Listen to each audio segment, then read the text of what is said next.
I always prided myself on building secure systems. As a senior network engineer in Nebraska City, I designed firewalls, monitored logs, and kept data safe for a living. At home, I applied the same diligence. Our house was a fortress of smart security devices and encrypted backups. The irony isn't lost on me that I never thought to secure my marriage with the same vigilance. I was a husband first, an IT guy second. I trusted my wife Emily with a devotion that ran deeper than any cipher or code. We married young, fresh out of the University of Nebraska. I still remember the way she laughed under the oak trees at Arbor Lodge Park on our wedding day, the sun catching the golden strands of her hair. Nebraska City isn't big, around 7,000 people, but it was just right for us. A small town with a very connected community, quiet streets lined with historic brick buildings, everyone knowing everyone. We bought a cozy two-story house not far from downtown, a place where I imagined we'd raise our family and grow old together. In a town famous for apple orchards and the Arbor Day Festival, we planted our own sapling in the backyard that first spring, a living symbol of our commitment. I worked from home most days, running network infrastructure for a regional bank. My home office, a converted attic space, was my personal tech command center. 3 monitors, a custom-built server humming softly in the corner, and a rack of blinking routers made it clear a techie lived here. Emily would tease that our home looked like NASA mission control. I'd counter that all the gadgets were for her and our son's safety and convenience as much as for my geeky amusement. Truthfully, I did love the convenience. Our lights obeyed voice commands, security cameras covered every angle outside, and a home server logged every door sensor and smart appliance. It was my little kingdom of logic and order. My wife, meanwhile, brought warmth to the cold electronics. Emily was outgoing and charming, a local girl who knew all our neighbors by name. She worked in town as an office manager for a logistics company, a job that gave her plenty of stories about quirky coworkers and supply chain snafus to share over dinner. Where I was methodical and perhaps a touch obsessive about details, she was spontaneous and loved to gently poke fun at my need for control. I didn't mind. Her laughter when I labeled our pantry containers with barcodes to track inventory, I joked, was infectious. If my habits were unusual, they were benign, or so we thought. We had an 8-year-old son, Ethan, the absolute light of my life. After hours of configuring networks or writing scripts, nothing grounded me like coaching Ethan's junior soccer team in the evenings or helping him with his science fair projects. Emily would watch from the sidelines at games, cheering loudly with the other moms, flashing me a proud smile whenever our boy scored a goal. I felt we complemented each other as parents. I handled the techie stuff, fixing his tablet, building a model rocket, and she handled the heart, remembering birthdays of his friends, volunteering at his school. Together, we were a team, or so I believed. Looking back, there were small signs that not everything was as perfect as I imagined. At the time, I brushed them off, trusting in the life we'd built. For instance, Emily's phone seemed to be glued to her hand more than usual in recent months. I'd walk into the living room and she'd flinch, quickly tucking her phone away or turning the screen off. When I asked if everything was okay, she'd flash that bright smile and say, "Oh, just a work thing," or "just reading something, no worries." I trusted her explanation without a second thought. After all, she had her own life and friends. Who was I to begrudge her some privacy? I was no tyrant monitoring every packet of data at home. She deserved trust. Sometimes she worked late at the office or had girls' night outings with a friend from work. Nebraska City's downtown has a few nice spots, like the local winery bistro and a craft beer pub that Emily and her colleagues liked. She'd come home a bit late, smelling of wine and expensive perfume. I teased her that she was so fancy now, and she'd just laugh and kiss me on the cheek before heading to shower. I noticed on a couple of those nights she went straight to sleep afterward, distant. I figured she was tired, and I didn't press. She still left me little notes in the morning, a heart scrawled on the napkin in my lunch, or a text midday. "How's my tech wizard today?" The affection seemed real. I had no reason to suspect a storm brewing. Our life had its routines, comforting in their predictability. Saturdays were for family, pancakes in the morning, then off to Ethan's soccer or to run errands together. Sundays we often had my folks over or visited hers. Both families lived within an hour's drive. We were active in our church and community.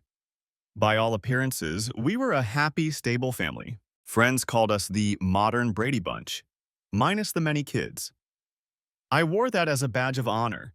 I'd managed to create a secure home environment both in technology and in love. Perhaps I was a bit too content, too sure of our foundation. In the cybersecurity world, the worst breaches happen when you overlook a small vulnerability. A single unchecked line of code can bring down an entire server. Human relationships, I'd come to learn, are no different. I was about to find the tiny crack in our life that would shatter everything, a crack that, in hindsight, I realize I noticed but willfully ignored. It's a cruel joke that even a tech expert can miss the obvious when it comes to the human heart. I had all the tools to uncover any secret, yet I never used them on the one person I trusted most. I was secure, anchored in routine and trust. I didn't know it yet, but my secure foundations were about to crumble beneath me, and the fall would bring out a side of me I never knew existed. Chapter 2. The Discovery. It started with a small oddity, a digital breadcrumb almost too trivial to notice. One evening, I was balancing our checkbook and paying bills, a monthly ritual in my meticulous world, when I logged into our cell phone account to verify the autopay. Scanning the call logs, a habit I'd developed to spot any unusual charges, I noticed a particular number appearing again and again on Emily's line. It wasn't saved under a name, just a 10-digit number, but the call times caught my eye. Many were during her lunch hour, which wasn't too strange by itself, but there were a few late-night calls around 11 p.m. when she'd been out with the girls, or on one occasion when she said she had to run back to the office to finish paperwork. I frowned, trying to recall those nights. I remembered putting Ethan to bed alone on at least two of them. At first, I rationalized it. Maybe it was her friend from work, the one she had girls' nights with. What was her name? Karen? Or a work call. As office manager, sometimes emergencies fell to her. Still, something about it nagged at me. I copied the number and pasted it into a search engine. No hits on a quick search, just a generic listing that it was a cell number registered in our area code. I nearly let it go. After all, snooping on your spouse felt wrong. I closed the browser, telling myself I was being paranoid. But the seed of doubt was planted. Over the next couple of weeks, I found my eyes drifting to subtle signs. Once, I casually picked up Emily's phone from the kitchen counter to hand it to her when it buzzed. She practically lunged across the table to snatch it, flashing a tight smile. "Sorry, it's, work stuff. Confidential." I shrugged it off, but my heart beat faster. Confidential work texts at 9 p.m. on a Saturday? Another time, I woke up around 2 a.m. to get a glass of water and noticed the living room light was on.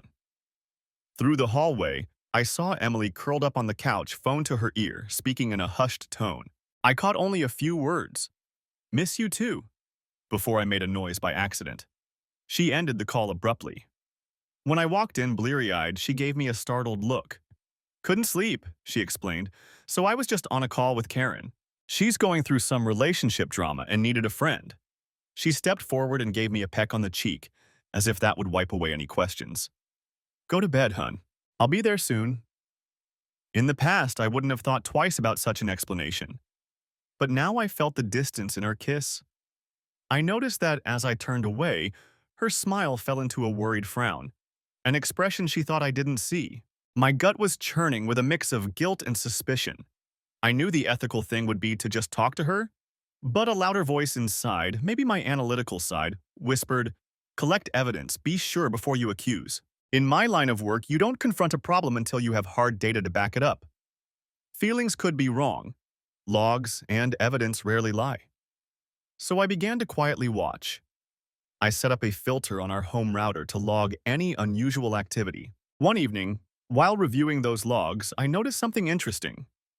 Our smart door lock had recorded an entry in the middle of a weekday.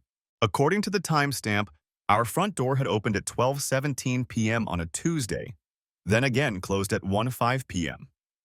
On that day, I was at the bank's headquarters in Omaha for meetings, and Ethan was at school. I recalled texting Emily around noon, and she replied she was grabbing a quick lunch. Apparently, her lunch break involved coming home. The door log didn't show anyone else's code being used. We each had unique keypad codes for the smart lock. It showed hers. That meant she came home, but why? She hadn't mentioned it. The cameras I had outside would have captured her arrival, but I hadn't checked the footage yet. With trembling fingers, I opened my home security app and scrolled through the stored video for that time frame.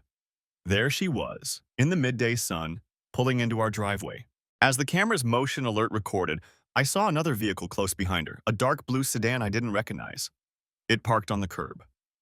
My heart thudded as a tall figure got out, jogging up to our door alongside her. The video wasn't crystal clear at that distance, but I could make out enough. A man, maybe late 30s or 40s with broad shoulders, briefly placing his hand on her lower back as they hurried inside. The timestamp ticked forward. There was no footage for the next 40-some minutes. The outdoor camera only triggers with motion, and apparently no one came back out during that time. At 1:05 p.m., the door opened and they emerged. Emily and the man shared a quick, intimate kiss. His hand caressed her cheek before they parted. She walked him to his car, then rushed to her own and left. The look on her face, even through the grainy video, I could see a glow, a satisfied smile I knew wasn't for me. I stopped the playback. My hand was shaking so badly I nearly dropped my phone. I felt a chill sweep over me, a mix of nausea and anger and fear. This can't be real, I thought. It was surreal to see my wife, my Emily, in the arms of someone else, even for those brief seconds of video. My rational mind fought it. Maybe it's just a friend, a relative even. But no relative of hers would be meeting like that, not at our empty house in the middle of a workday with a kiss goodbye. A hot spike of rage shot through me, followed by a gutting pain. I realized I was gripping the edge of my desk so hard my knuckles were white. I forced myself to breathe slowly, the way I did when troubleshooting a critical network outage. One step at a time, no panic. It took a few minutes to calm the initial rush of adrenaline and betrayal. In that time, a grim resolve formed. I needed to know all of it, every detail, no matter how painful, before I confronted her. They say curiosity killed the cat, but in my case, curiosity was about to unmask a lie. If Emily had brought this man into our home, our sanctuary, I shuddered to think what else had happened or for how long. The midday encounter suggested a quick tryst. How many more? Who was he? My mind conjured all kinds of faces. A coworker? A stranger from out of town? A friend of ours? The possibilities gnawed at me. That night I lay in bed with Emily beside me, feigning sleep, while a storm of thoughts raged in my head. She looked so peaceful, as if nothing was amiss. It was hard to reconcile that vision with the woman in the video kissing a stranger hours earlier. I clenched my jaw so tight it hurt, but I remained still, breathing evenly. By dawn, I had a plan, albeit a desperate one. In the world of IT, when you suspect a breach, sometimes you set a honeypot, a trap to lure the attacker into revealing themselves. I was going to create my own trap, and this other man would be the intruder I caught. Over breakfast, I casually mentioned an upcoming tech conference in Kansas City that weekend. It's kind of last minute, I lied, buttering my toast with what I hoped was an innocent smile.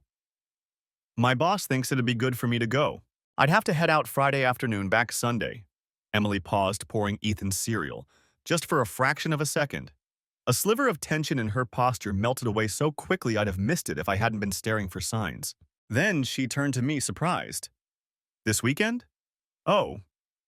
Wow, that's sudden. Yeah, I shrugged, making a face. Not thrilled about it, but free training and networking, you know. I figure I should go. She came over and squeezed my shoulder. Of course. You always take such good opportunities. I can handle things here. Her tone was casual, but I caught the faintest undertone of relief. She was relieved that I'd be gone. It made my stomach twist. Ethan, oblivious, just asked if he could have a friend over Saturday since Dad would be away.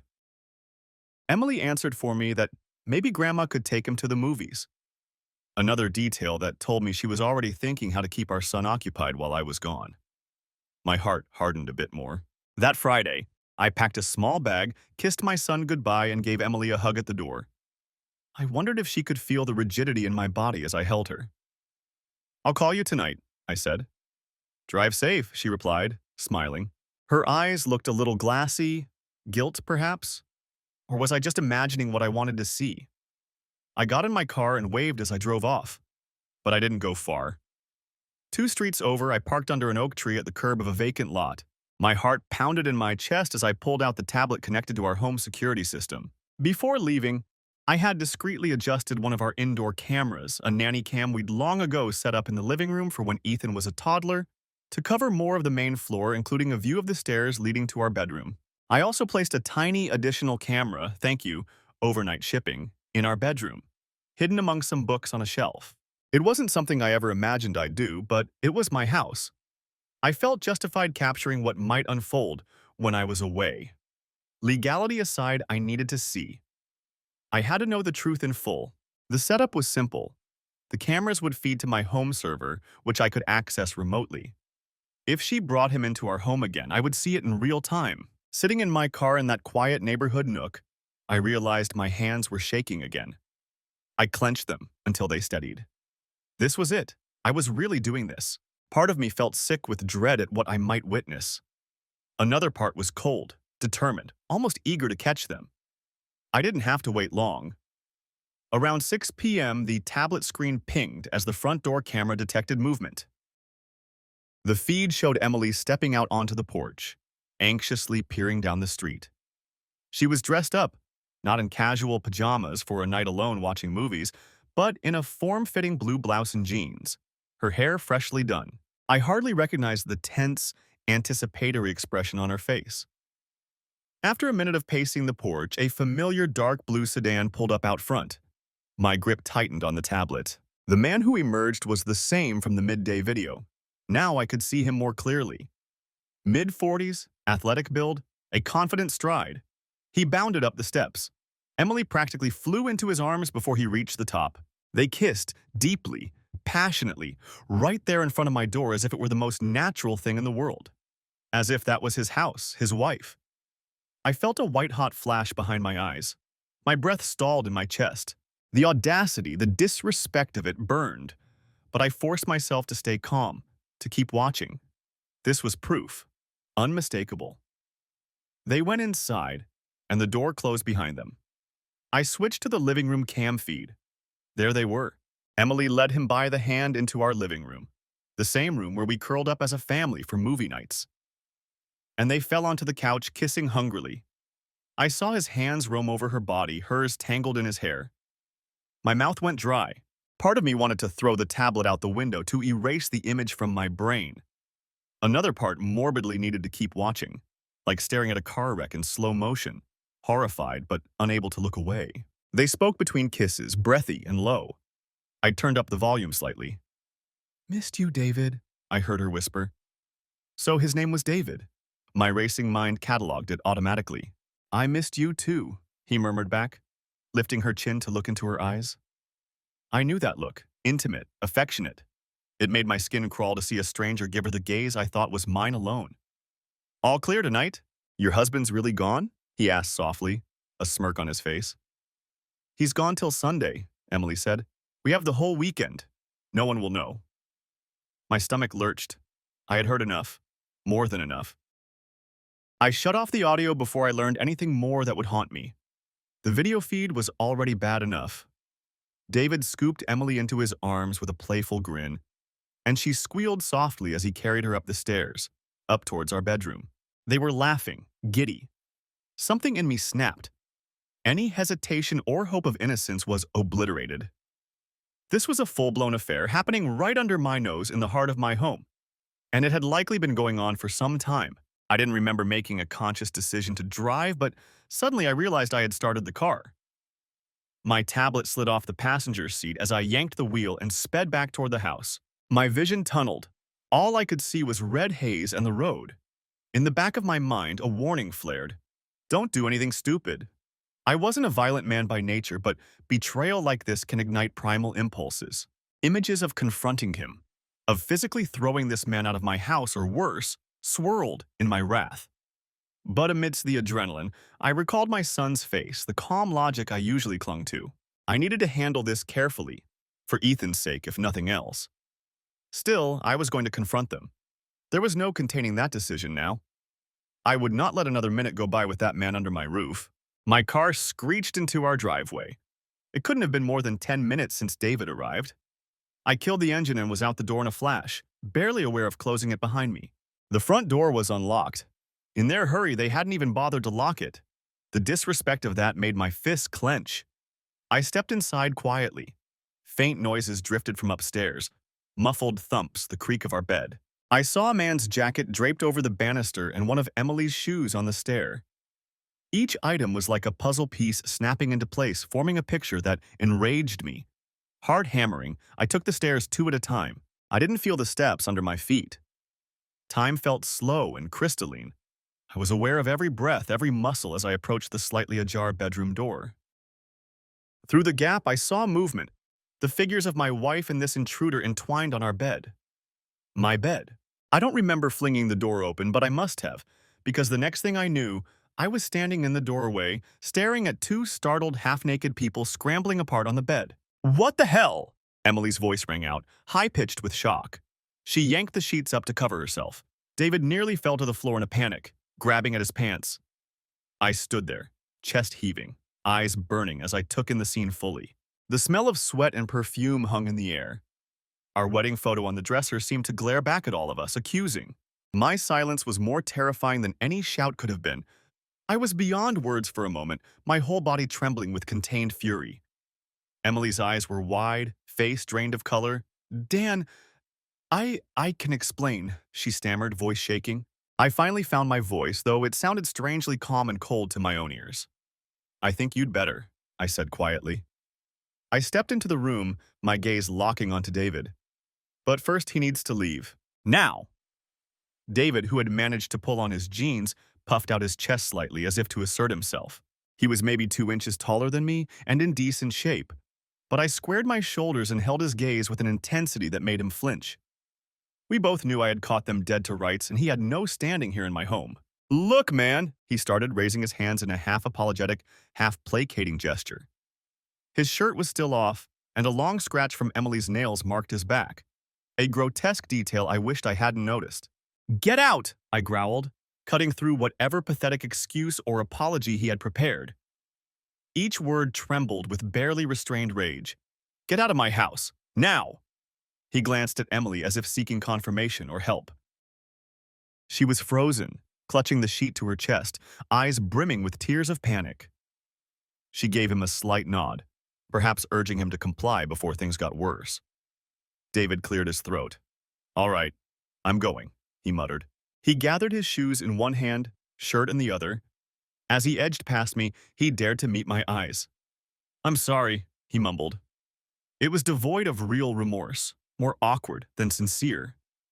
I didn't reply. I just took a half step back to give him just enough room to pass. My hands were balled at my sides, nails digging into my palms so hard it hurt.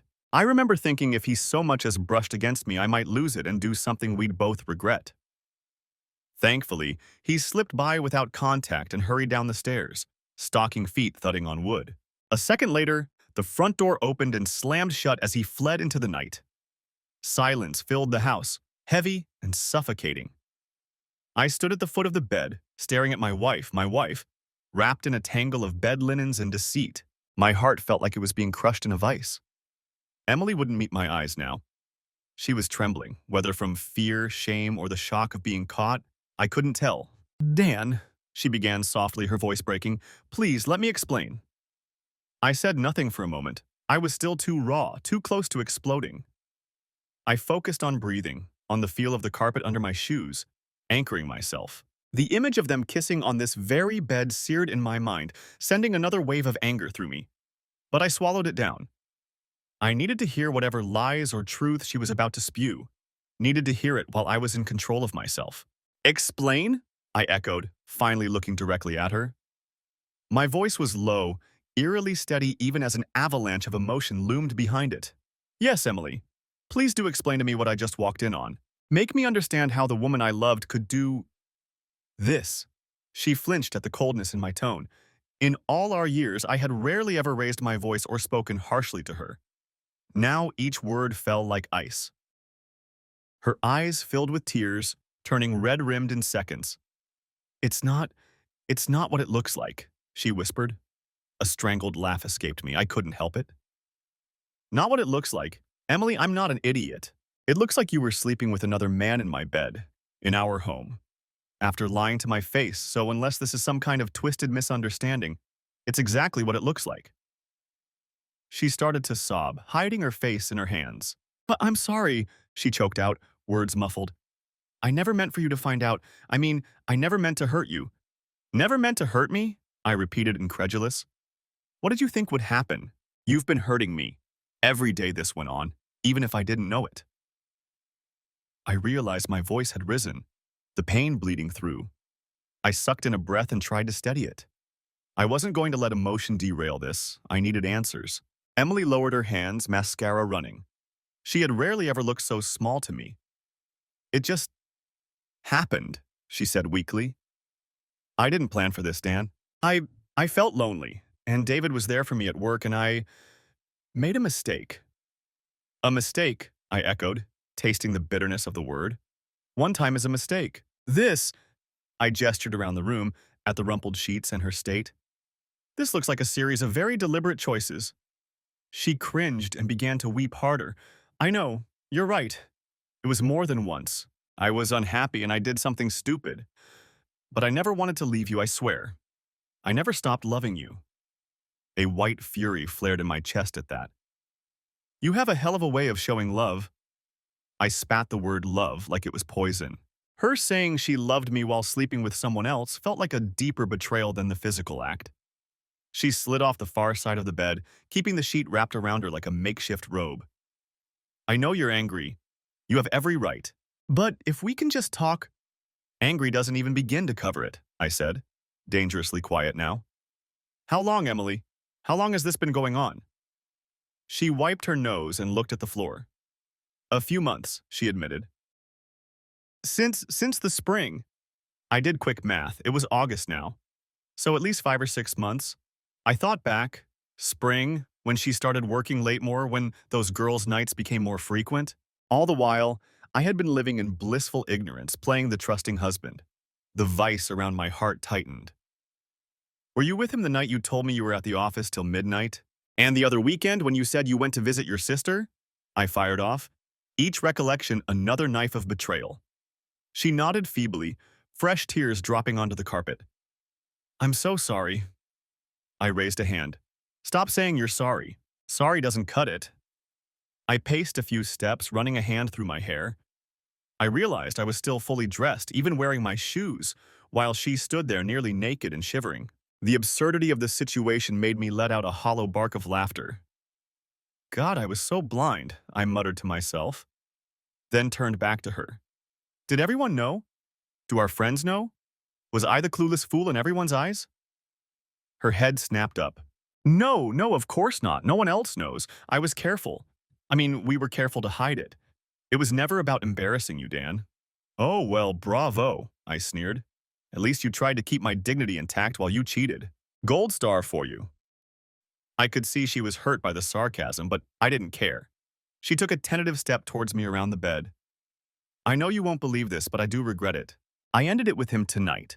I was going to before this happened. I was going to tell him it's over. I want to fix things with us." I raised an eyebrow at that bold-faced lie. "Really? That's why you were half naked with him?" Telling him it's over looked a lot like something else. My words sliced out, sharper than any knife. She was grasping, and it only cemented my contempt. She held the sheet tighter, shoulders shaking. "I know you won't trust this, but I love you. I want our family." I was going to stop. "If you just give me a chance," I barked a harsh laugh. "Give you a chance? To do what? Lie better? You must think I'm as stupid as you made me look." She shook her head fiercely, stepping closer. "No, that's not what I'm saying. It's my fault. I take full responsibility. I want you to understand it wasn't because I don't love you. I was weak and lonely, and you decided to handle that by betraying our marriage," I finished for her. While I, oblivious, thought everything was fine. "Do you have any idea what you've done? To Ethan? To us?" I gestured between us, feeling my voice crack for the first time. Mentioning our son brought a surge of pain. How would we tell him? What would this do to his happy little world? Emily dissolved into sobs again. "Please, we can work through this. We can go to counseling or take a trip, something. I'll do anything. I can quit my job so I never see him again. Just please, please don't throw away our marriage. I know I messed up, but we have a family, Dan." I stared at her, amazed at the audacity to ask me to save the marriage she had blown apart. My heart was beating so hard I felt it might burst. I closed my eyes for a moment, seeing flashes of them kissing, her lies, the number on the phone bill, and then I saw Ethan's face. I had to be strong now, for him and for myself. When I opened my eyes, something in my gaze must have been different because Emily's pleas trailed off. She looked at me as if truly seeing me for the first time that night. And perhaps she was, because I felt like a different man standing there. "I'm not going to make any decisions this second," I said slowly, carefully. My voice felt like it belonged to someone else, steady and cool. "Except one. This ends tonight. Whatever this relationship was, it's over." I pointed towards the door where her lover had fled. "You will not contact him again, do you understand me?" She nodded vigorously. "Yes, yes, I promise." Not that her promises meant much now, but at least I'd said it. "As for us," I continued, "I need time to think, away from you." Her eyes widened in fear. "Where are you going?" I turned and began to head out of the room. "I'll stay somewhere else for a while. Don't worry about it." I paused at the doorway, one hand on the frame, and looked back at her. The image of her, clutching that bedsheet, standing in the wreckage of our life, is one I'll never forget. Part of me almost felt pity, but I steeled myself. "I'll be civil for Ethan's sake," I said, voice low. "But Emily, I can't even look at you right now without—" I stopped myself, shaking my head. "We'll talk more when I'm ready. For now, I suggest you start thinking about how you're going to earn back even a shred of my trust, if that's even possible." She opened her mouth, maybe to beg me not to leave, but I didn't wait. I strode out, heading downstairs. Behind me, I heard her finally let out a wail, a raw, keening sound of despair. It echoed through the house as I grabbed my keys and the small duffel I'd packed for my fake trip. Fitting, I thought, since I'd be going on a very real trip now, straight into the arms of a lawyer and onto a path of consequences she would never see coming. I walked out the front door, closing it softly behind me. The night air was cool on my flushed face. Overhead, the stars shone coldly in the clear Nebraska sky, indifferent to the chaos that had just erupted in my little world. I stood on the porch for a moment, feeling the weight of what had happened settle onto my shoulders. My marriage was irretrievably broken, to use the sterile legal term we'd learned in premarital counseling. At that moment, I knew one thing. Whatever happened next, the Dan who had once blindly trusted and loved with an open heart was gone. In his place was someone new, someone hardened by betrayal. I stepped off the porch, a strange calm washing over me even as tears I hadn't realized were in my eyes finally began to fall. I had caught them, clearly and unmistakably as I set out to do. The reveal had been shocking and intimate and soul-crushing. But in that pain, a cold resolve was born. Emily had no idea what kind of man she had just unleashed. Chapter 3. Cold Calculation. That night was the longest of my life. I checked into a nondescript motel on the edge of town, the kind with flickering neon and a lonely parking lot. As I shut the door of the room behind me, the weight of what had happened crashed down. I sank onto the bed, head in my hands, and for the first time I let myself sob. Hot tears of betrayal and grief poured out, racking my body. I muffled the sounds into a pillow as if someone might hear. In that dingy room between the stale cigarette odor and humming air conditioner, I broke down completely. Images of Emily and David kept replaying in my head on a cruel loop. Every time I squeezed my eyes shut, I saw them entwined, heard her whisper to him. My stomach churned. This pain was unlike anything I'd known, a physical ache in my chest as if my heart was literally cracked in two. I thought about the future we'd planned, growing old together under the oak trees in our yard, watching Ethan graduate, traveling after retirement. All that now felt like a cruel joke. At some point in the early morning hours, my tears dried up, replaced by a hollow numbness. I knew I couldn't stay in despair, I had to act. So I did what I'm trained to do in any crisis. I began to formulate a plan. First, I grabbed the motel notepad and started listing things I had to secure. Evidence, finances, custody of Ethan, our house. In my mind, this became a problem to be solved methodically, a broken system that needed a fix. And the fix would be to protect what was mine and ensure that Emily and her lover faced consequences for their choices. My phone buzzed repeatedly with incoming texts. I glanced at the screen, several messages from Emily alternating between apologies and pleas. Dan, please come back. We need to talk. I'm so sorry. I love you. Please, for Ethan's sake, let's fix this. Where are you? I'm worried. Please just tell me that you're safe. And then, more darkly, if you won't talk to me, at least come home for Ethan. Don't do something you'll regret. I didn't answer any of them. Instead, I archived them as further record of her guilt and attempts to sway me. I turned off the ringer, wanting no more interruptions. I spent the rest of the night backing up the video footage and photos I had. Using my laptop, I remotely accessed the home server. Every incriminating clip, from the noon tryst on our porch to the explicit footage from a few hours ago, I encrypted and copied to multiple secure locations. An external hard drive in my duffel, a cloud storage account she didn't know about, even a USB thumb drive that I tucked into my wallet. She wasn't going to destroy or deny this evidence. I also exported the phone records showing her late-night calls to that unknown number and saved screenshots of her desperate texts to me just now, in case they'd be useful later. I felt almost clinical doing this, as if I were collecting data for someone else's life, not my own. Somewhere around 5 a.m., I finally lay back and closed my burning eyes. In a few hours, businesses would open, including law offices. I already knew whom I'd call. I remembered the name of a prominent divorce attorney in Omaha, one known for being a shark. I'd seen an article about her handling a high-profile case. If there was ever a time to bring in a professional heavyweight, this was it.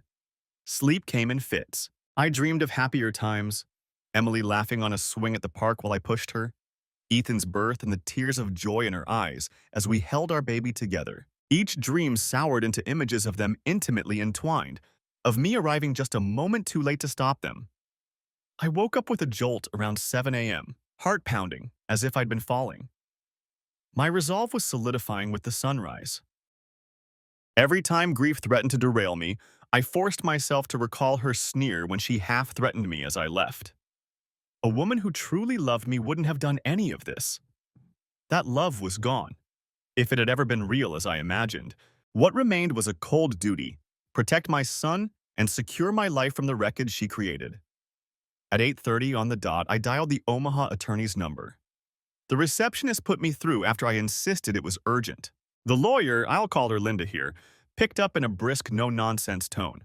"This is Linda Preston. How can I help you?" I took a breath. "Linda, my name is Daniel. I need a top-notch divorce attorney. My wife has been having an affair and I have evidence. I want to know my options."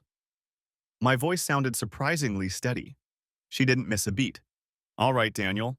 First off, I'm sorry you're going through this.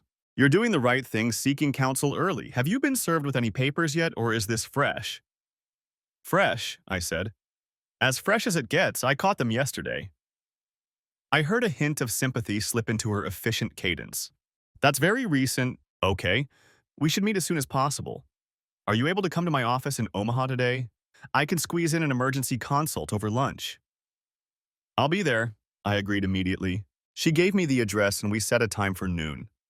Before we hung up, she added, "Bring any relevant documents, financial records, evidence of the affair if you have it, and any information on the other party you can gather. We'll discuss strategy."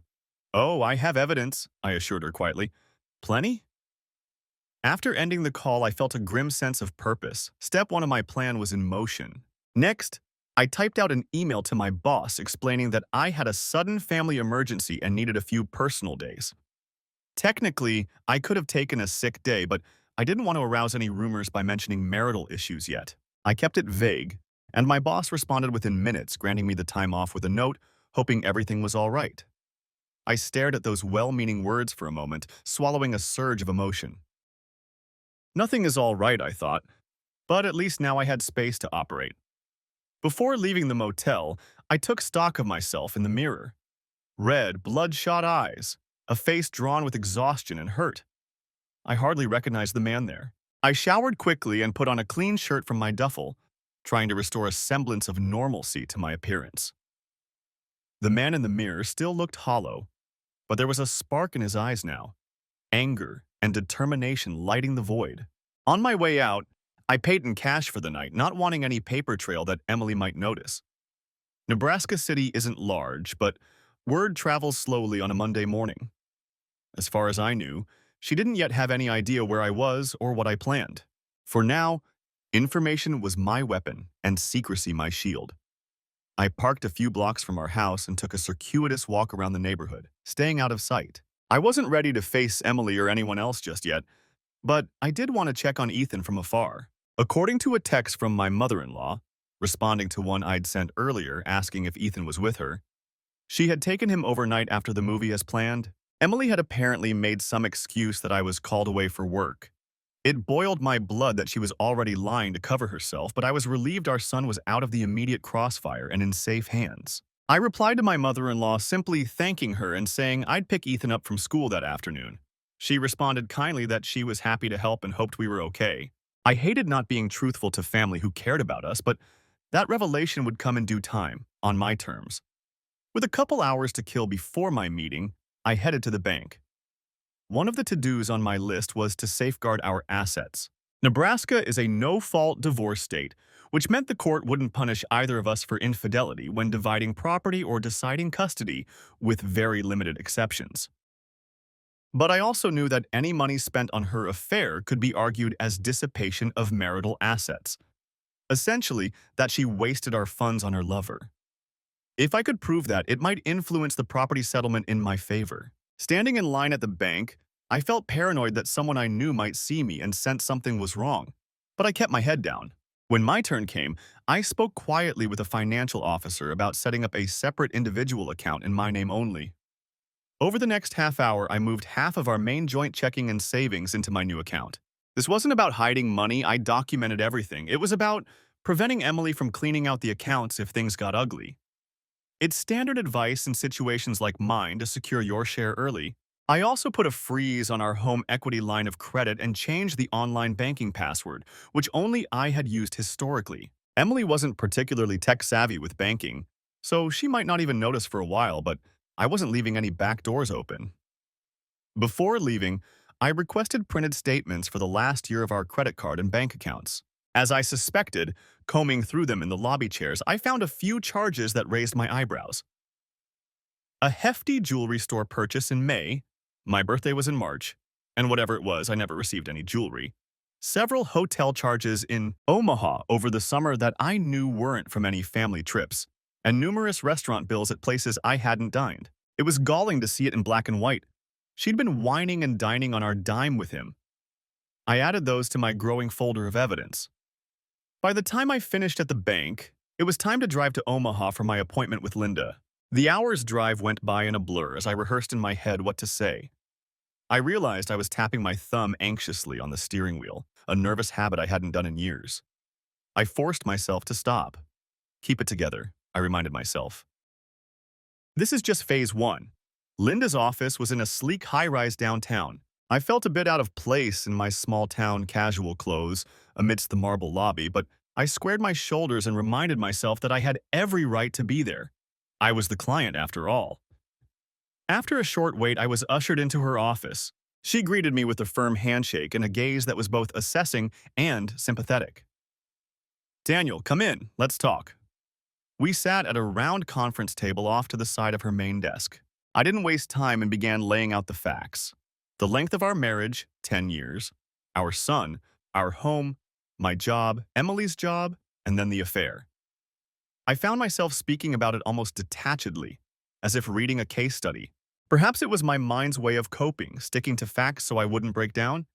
I even handed her a printed still photo, a captured frame of video showing Emily kissing David on the porch. As proof, she examined it, eyebrows raising slightly. "That's certainly clear evidence," she murmured. "There's more where that came from," I said. "I have videos, phone logs, everything." I explained briefly how I'd gathered it. I half expected a lawyer to scold me for any dubious means, but I had been careful to only use what was mine. The home cameras and shared phone plan were all legal for me to access. Linda nodded. "All right. Nebraska is no fault, so this evidence isn't needed to get the divorce. Just your testimony that the marriage is irretrievably broken is enough, but the evidence can still be very useful." She tapped the photo. "For one, it puts us in a strong position for any settlement negotiations. If your wife wants to avoid a scandal, she might be more agreeable to terms if she knows you can prove the affair. And as you noted, if marital funds were spent on the affair, the court can consider that in property division. Judges don't like seeing a spouse squander money on a lover. I felt a grim satisfaction hearing that. I intend to make sure she doesn't get away with anything, I said. I moved half our joint funds to a separate account today, and I've tracked some affair-related expenses. I slid over the bank statements with highlighted charges. Linda glanced through, nodding approvingly. Good, that's smart. Nebraska follows equitable distribution, not automatic 50-50. So if we show she wasted, say, $5,000 of marital assets on this guy, we can argue you should get $5,000 more when we split things, to be fair. She continued. Now, about custody of your son. You mentioned he's 8. Generally, the court decides custody based on the best interest of the child. An affair by itself typically doesn't make a parent unfit. However, if her affair introduced anything risky into the child's life, like questionable individuals around him, that could matter. Did your son ever meet this man? I shook my head vehemently. No, I'm sure he didn't. She kept it secret. She wouldn't risk that. All right. Without any direct harm to the child, it's likely a judge would lean towards some form of joint custody, unless we have other evidence of her being a bad mother. She's a good mother. Aside from this, I admitted begrudgingly, it was true. Emily had never neglected Ethan's day-to-day care. That thought made me ache. Her betrayal was of me, not him. But it would still shatter his world. I want primary custody, I added firmly. I'm not sure what that will look like yet, but I can't stand the idea of losing time with my son because of what she did. And honestly, I don't want him growing up under the same roof as her. Not if I'm not there. Linda gave me a measured look. I understand. We can certainly aim for you to be the primary residential parent, with her getting visitation. You mentioned she works standard office hours and you have flexible remote work. That can favor you, being more available for school pickups, etc. But I have to level with you. Unless she agrees, a judge might still insist on joint custody barring abuse or serious issues. Adultery alone usually doesn't influence custody. I clenched my jaw. No fault laws or not, I felt her affair was a serious issue, but I knew better than to expect the court to see it as making her a bad mother. Still, I had to try to protect Ethan from the fallout as much as possible. Well, we'll gather what we can on that front, I said. At the very least, I want to ensure her lover is never around my son. If we proceed with a divorce filing, we can request a morality clause or something similar. Basically, that no unrelated overnight guests are around the child during custody time. That's common. Linda made a note. Good, I responded, relieved that there was some recourse. We talked for over an hour, delving into details. I told her about the confrontation, including Emily's wild swing from pleading to threatening to smear me. Linda's eyes sharpened at that. So she's already thinking of damage control. We should move quickly then, before she's coached or creates a false narrative. She asked about any history of abuse. None, unless you count what she did to my heart, I thought bitterly. And our general financial picture. Income, debts, assets. I provided everything straightforwardly. We were a middle-class family, the house, 2 cars, some savings, and retirement accounts, nothing too complex. That would hopefully make the legal process simpler, but I emphasized I wanted to make it as hard on Emily as possible within the bounds of law. Before I left, Linda laid out the next steps. If you're ready, I can draft a divorce petition this week and have her served. You'll be the plaintiff. Nebraska requires only that one of you state the marriage is irretrievably broken. Which you will. We don't have to list adultery in the petition, but sometimes it can be mentioned in an attachment just to set the stage. Up to you. I thought for a moment. I want it on record, I said. Even if it doesn't affect the legal outcome, I want it written down why this is happening. She nodded. Understood. We can include a brief statement of circumstances. Now, when it comes to serving the papers, do you have a preference? I can have a process server do it at her workplace or home. Some clients want it done discreetly, others want to make a point. I realized this was my first chance to actively strike. The image of her being served at work, possibly in front of colleagues, maybe even in front of David, was tempting. Very tempting. It would blindside her in a place she couldn't hide. I'll think about it, I replied, careful not to let my eagerness show too much. But likely at her workplace. That would coincide nicely if I plan to expose the affair at her job anyway. That can be arranged, Linda said. betraying no judgment. I gathered my folder of documents as the meeting wrapped up. "Thank you," I said sincerely.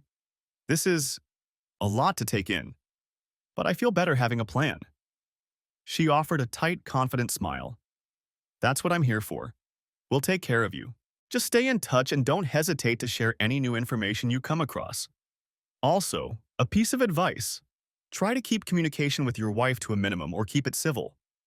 Everything from here on out could become evidence. If she sends volatile messages, don't engage on her level. Just document it and let me know." I thought of the texts she'd already sent and imagined there'd be more once she realized I'd seen a lawyer or moved money. Understood. I have no desire to fight with her over text or phone. Frankly, I'd prefer not to talk to her at all right now. As I stood to leave, Linda added gently, "Remember to take care of yourself too, Daniel. You've been through a trauma. Lean on friends or family if you can. Get some rest. You'll need your strength for the road ahead." I gave a curt nod. The kindness in her voice nearly undid the hard shell I was trying to maintain. "I will. And I'll think about how to break this to family." Walking out of that law office into the bright early afternoon sun, I felt a strange mix of emotions. Part of me was heavy with sorrow. It had all become so real, discussing the end of my marriage in legal terms. But another part of me felt vindicated and determined. I had taken the first steps to protect myself and Ethan. A plan was forming, and I wasn't alone. I had an expert in my corner now. As I got into my car, I allowed myself a moment to just breathe. I gripped the steering wheel and looked out at the Omaha skyline. "This is really happening," I acknowledged to myself. "She blew up our life, and now I have to build a new one from the ashes." But not before making sure she and her partner in betrayal paid the price. My phone buzzed again, another text from Emily, the first one in a few hours. I glanced at it. "Dan, I've told my boss I'm taking a personal day. Please, can we meet and talk tonight? I'll do anything. I'm so sorry." I stared at the message. The urge to respond with a flurry of anger was there, but I heard Linda's advice in my head. I simply typed back, "I need space. I'll let you know when I'm ready to talk. Ethan will be home after school. I plan to pick him up. We can arrange a handoff without drama." She replied almost instantly, "Okay, I understand. I won't make a scene. Thank you."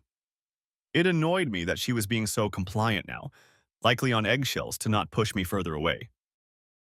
Too late for that, I thought. I didn't answer further. Instead, I started my car and pulled out into traffic. I had preparations to continue and a battle plan to refine.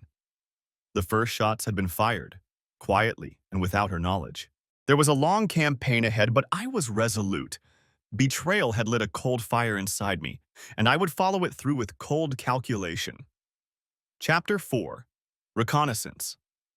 In the days that followed, I moved with a deliberate, quiet resolve. My interactions with Emily were minimal and tactical. We communicated mostly by short text messages or through my in-laws when coordinating around Ethan. I maintained a civil tone, never revealing the storm of anger beneath. Every exchange with her was just another piece of data to log, another step in this chess match.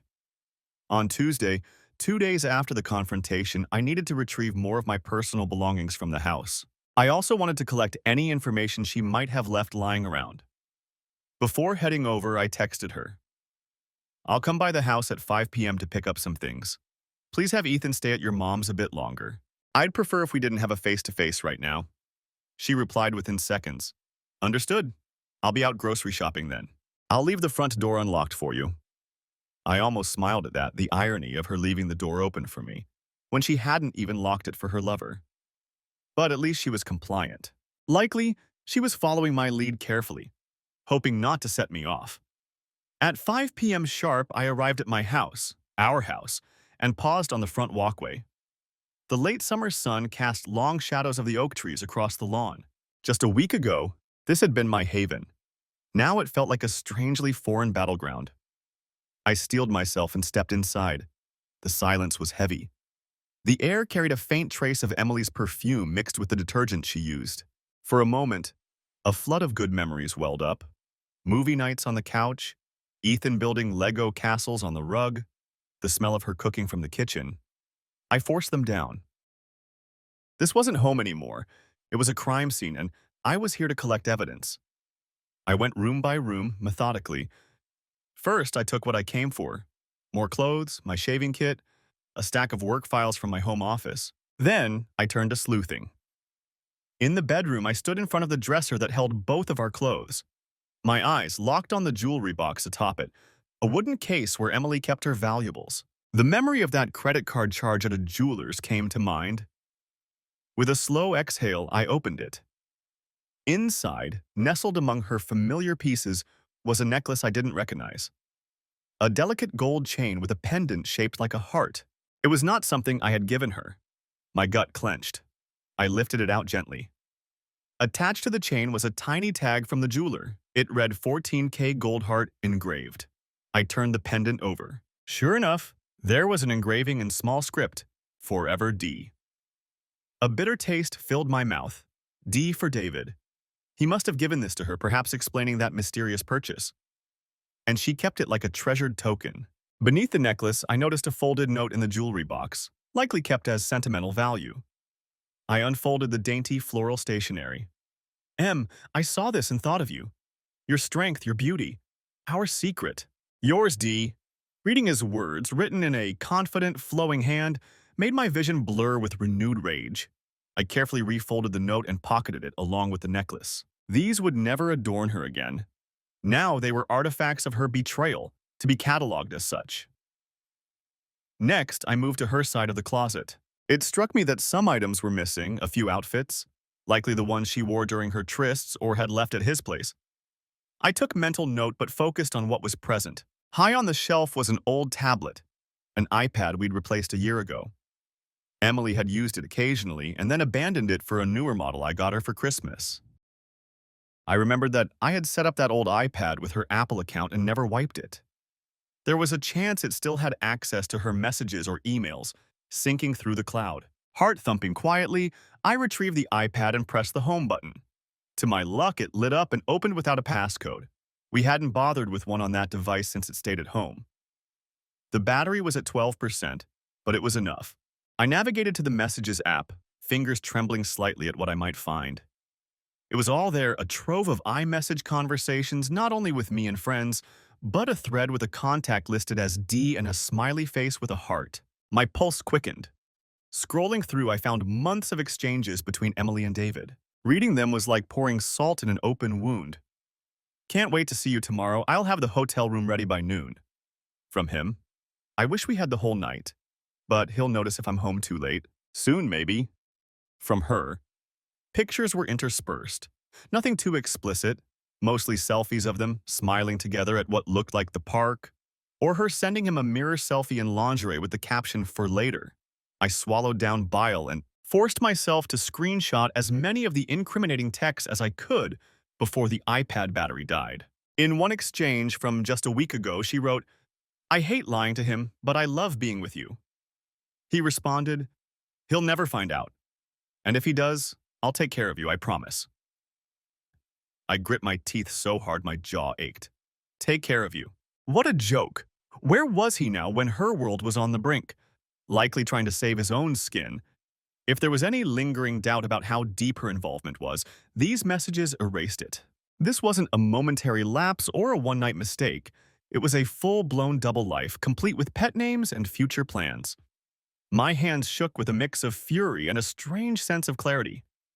They had been so confident, so smug in their secrecy.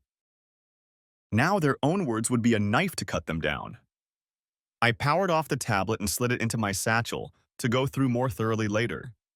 Next, I checked the home office computer. It was my domain mostly, but Emily occasionally logged in on a separate profile. I unlocked her profile. I knew her password. Ironically, it was our wedding date, a detail that stung now. I searched her email for anything of note. One subject line jumped out from about 2 months ago. Reschedule. Meeting at Clarkson Hotel. I opened the chain. It was an email thread with David, using his work email. They were coordinating a client meeting excuse for an afternoon.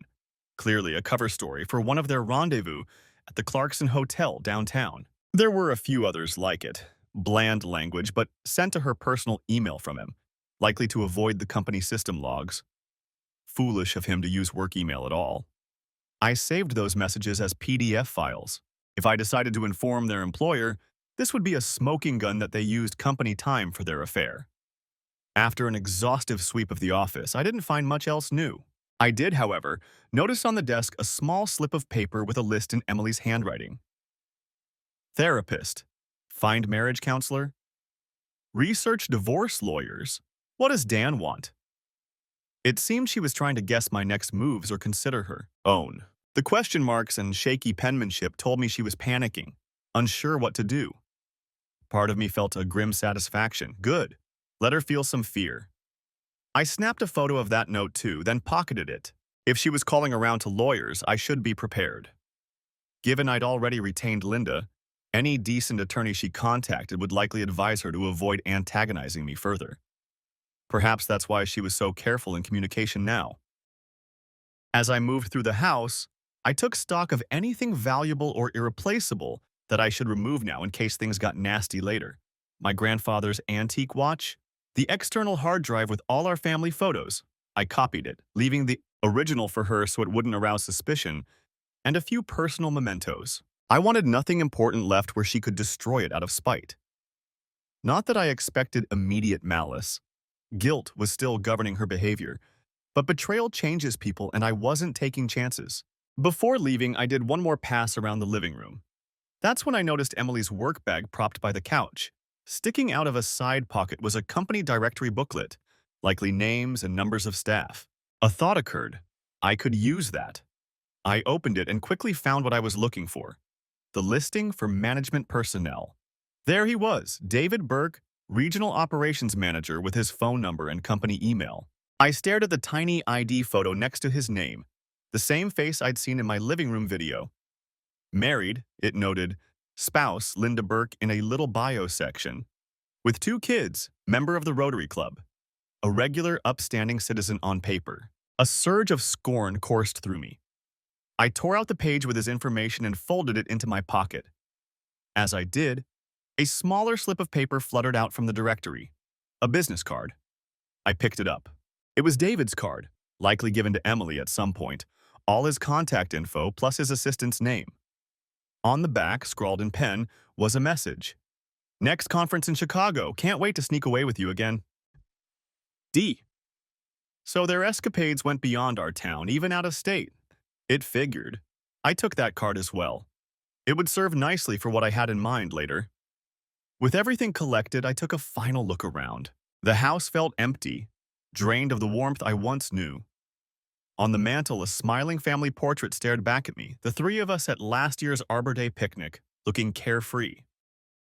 I left it hanging for now. Soon enough, it might serve a different purpose when others visited this house and wondered what went wrong. As I left, I made sure to lock the front door.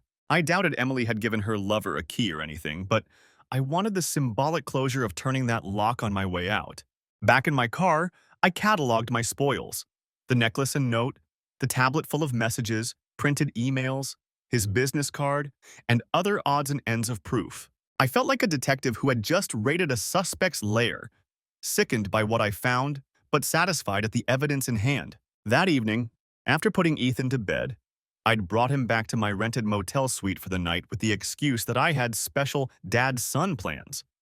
He was thrilled to have a guy's night of pizza and video games, blissfully unaware of the storm. Between his parents, I sat down to analyze my intel. First, I charged up the old iPad and transferred all of the message screenshots and photos from their chat onto my laptop. There were dozens of images. Them at the city park sitting on a bench, a sneaky kiss in her car, so brazen in broad daylight. Selfies in what looked like a hotel bed. I had to pause and close my eyes at that one. Seeing her face pressed to his bare shoulder, both of them grinning at the camera like giddy teenagers, was almost too much. But I persevered, organizing everything by date. I also compiled a timeline of the affair as best I could from messages, receipts, and memories. It looked like their intimate communications began in late March. There were flirty texts about "last night was amazing" in early April. The necklace gift was in May. Several hotel rendezvous through spring and summer, corresponding to those charges I'd found. She had even brought him to our house at least that one time in July, when I caught the noon entry on camera, and likely other times when I was traveling for work. The brazenness and frequency made my head spin. How had she managed to pull this off under my nose for so long? The depth of her deception felt like an endless pit. One text exchange from mid-June made my blood run cold despite the anger. She wrote, "Sometimes I'm afraid of what would happen if he finds out. He doesn't deserve this." He replied, "He won't. But if he does, I'll protect you. We'll figure it out. Maybe even have a life together openly one day."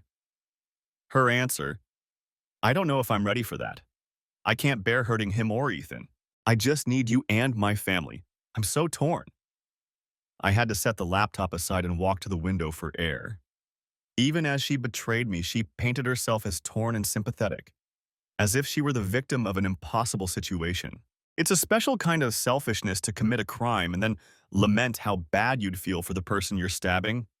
The audacity took my breath away. Yet, reading those messages also gave me insight. She was never going to leave me on her own. She wanted the comfort of our family and the thrill of him. That meant if I hadn't caught on, she might have strung this along indefinitely. And perhaps David was serious about being together openly one day. Who knows what they had fantasized about?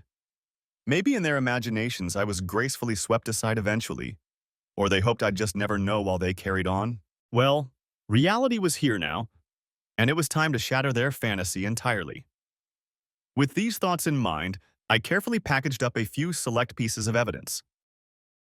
I printed a handful of the most damning photos and copies of texts, the ones that left no ambiguity about their identities or the nature of their relationship. I also wrote in a plain typed document a brief explanation. Names, dates, facts, no emotion, just the who, what, when of their affair, and that I had more evidence if needed. I prepared 2 envelopes. One was addressed to the HR director of Emily's company, an anonymous packet containing the printouts of their email arranging a meeting at the hotel on company time, plus a short note stating that these 2 employees, named explicitly, had been conducting an affair that interfered with work. I kept the tone measured, pointing out the misuse of company time and possible violation of policy to ensure HR would take it seriously. The second envelope was a bit more personal. It was for Mrs. Linda Burke, David's wife. I found their home address easily via an online directory, as they owned a house in a nice neighborhood not far from town. In her packet, I included a couple of the photos of them together and a concise, respectfully worded letter. "Dear Mrs. Burke, I am writing to you as a husband who has recently discovered that my wife, Emily, has been having an affair with your husband, David. I'm deeply sorry to share such painful news, but I thought you had the right to know the truth. Enclosed are some pieces of evidence. I have more, if needed. My intention is not to hurt you, but to shine light on wrongdoing that involves both of our families. Sincerely, a concerned party." It wasn't signed by name, but I suspected she might guess or eventually we might speak. I felt a pang of guilt thinking of her as an innocent party like me about to have her world upended. But better now than later. She deserved the truth. And frankly, part of me wanted to ensure David's life would burn down in tandem with mine. Why should he get to keep his comfortable lie if I couldn't? I didn't send those packets just yet. I kept them ready, timing being a strategic consideration. I knew that once those were sent, chaos would truly break loose. David would be fighting fires at work and at home. Emily would likely get blowback too. I wanted to coordinate the timing of these strikes for maximum effect. For now, I held on to them and continued to play the waiting game. Midweek, Emily reached out again about meeting. She sent a longer message. "Dan, I respect that you need space. I just want to reiterate I am deeply remorseful and willing to do anything to fix this if possible. I have contacted a marriage counselor and have been reading about ways to rebuild trust after an affair. Even if you don't decide to stay, I want to at least properly apologize in person for what I've done. Please, when you feel ready, can we sit down and talk? Even if it's just closure." Her tone had shifted, more measured, maybe advised by someone or something she read. It wasn't pleading so much as carefully remorseful. Perhaps she had indeed consulted an attorney or therapist who coached her. It didn't matter.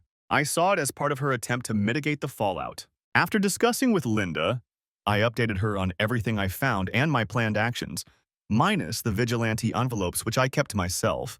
We decided it might actually be beneficial for me to meet with Emily in person soon. Not to reconcile, but to gauge her state of mind and perhaps gather more intel. Also, maintaining a front of civility could keep her off guard. So I replied that I was willing to meet that upcoming weekend at a neutral location. She suggested a local park we used to go to as a family, but I vetoed that in favor of a quiet cafe just outside of town, somewhere we'd be less likely to run into acquaintances, and where I could keep the conversation short. On Friday afternoon, before that planned meeting, I also made a point to drive by David's office building, a regional logistics center, under the guise of a lunch errand. I was curious if I'd spot him or any telltale signs. From my car across the street, I watched men in shirts and ties coming and going. I wondered if he was inside, blissfully unaware of the storm about to hit. For a second, I entertained the dramatic fantasy of walking in and confronting him then and there. But I held back.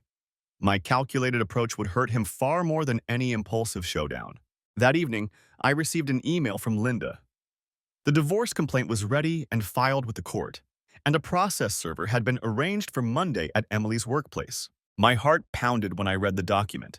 Seeing plaintiff Daniel, last name versus defendant, Emily, last name, in black and white, grounds stated as irretrievable breakdown of the marriage, and a line about her extramarital affair contributing to the dissolution, it felt simultaneously empowering and devastating. But I steadied myself with the knowledge that this was necessary. I confirmed with Linda to proceed. Monday would be the day. D-Day, in a sense. Over the weekend, I prepared myself for the face-to-face meeting with Emily at the caf. It was strange to think I'd be in the same room as her deliberately, trying to mask the fury and hurt for the sake of strategy. But I reminded myself of the role I needed to play, the composed, wounded husband who might still be undecided. If I played it right, I might glean useful information, like whether she suspected any of my moves or if she had communication with David still. Sunday afternoon, I arrived at the cafe a bit early. I chose a corner table where we'd have some privacy, but also where I felt safe. Public enough that she wouldn't cause a scene. I had on my game face, somber, calm, perhaps a little sad. Inside, my nerves were taut, but I breathed slowly to project control. When Emily walked in, I had to steel myself from showing emotion. She looked different. Pale, a bit thinner perhaps, dark circles under her eyes. This week had clearly taken a toll. She wore simple jeans and a sweater, minimal makeup. As soon as she spotted me, her eyes welled up. She quickly blinked the tears back and approached cautiously, as one might a stray dog, hopeful but wary. "Hi," she said softly. "Hi," I replied, my voice neutral. She sat down gingerly, folding her hands on the table. For a moment, neither of us spoke. This was the closest I'd been to her since that night. A faint part of me registered her scent, that familiar mix of soap and flowery shampoo. It stirred an ache that I quickly muted. "Thank you for agreeing to meet," she began, voice trembling slightly. I nodded, taking a sip of water I'd ordered to give my hands something to do. "You said you wanted to talk, so talk." She flinched at my cool tone but pressed on. "First, I want to say that I am so sorry, Dan. There aren't even words. I betrayed your trust, I lied to you, and I hurt you in the worst way. If I could take it back, I would. I wake up every day wishing I could undo what I've done." Her voice cracked, tears spilling now. She wiped them quickly. "I know I don't have the right to ask for forgiveness, but I still wanted to tell you face to face that I regret all of it." I watched her quietly as she spoke. In the past, her tears would have moved me to immediate comfort. Now I observed them almost clinically, searching for genuine remorse versus self-pity. It seemed a mix of both. "I appreciate you saying that," I answered quietly. "But words, you have to understand, Emily, they don't mean much to me right now." She nodded rapidly. "I understand. I know I have to show it, and even that might never be enough. I hate what I've done to us. To our family." She looked down at her hands, knuckles white from how tightly she clenched them. How is Ethan?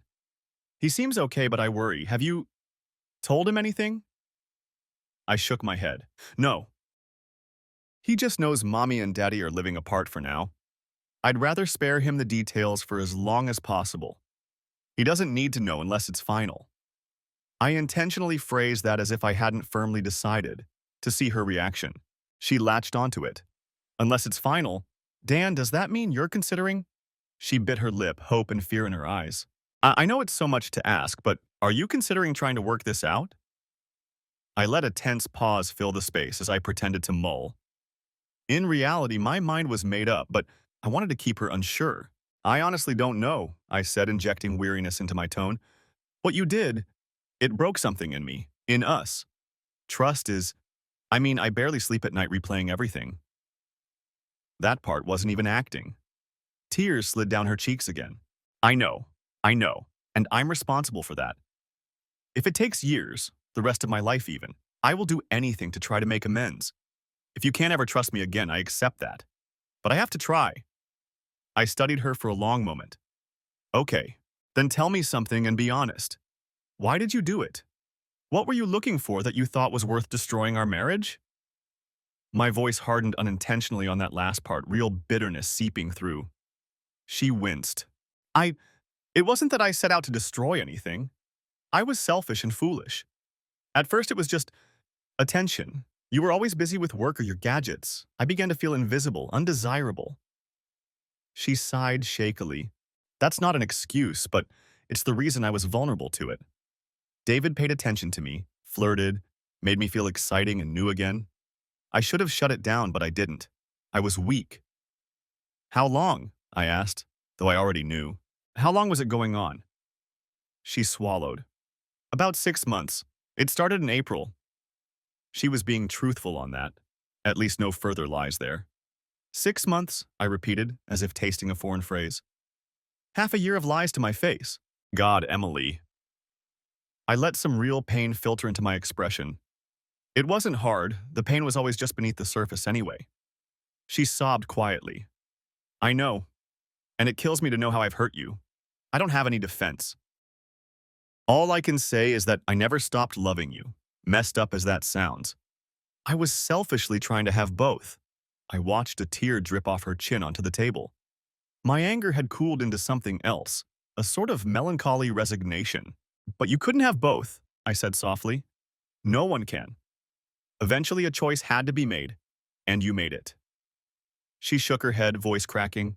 I never wanted to choose. I wanted our family and the way he made me feel. It was stupid and immature, I see that now.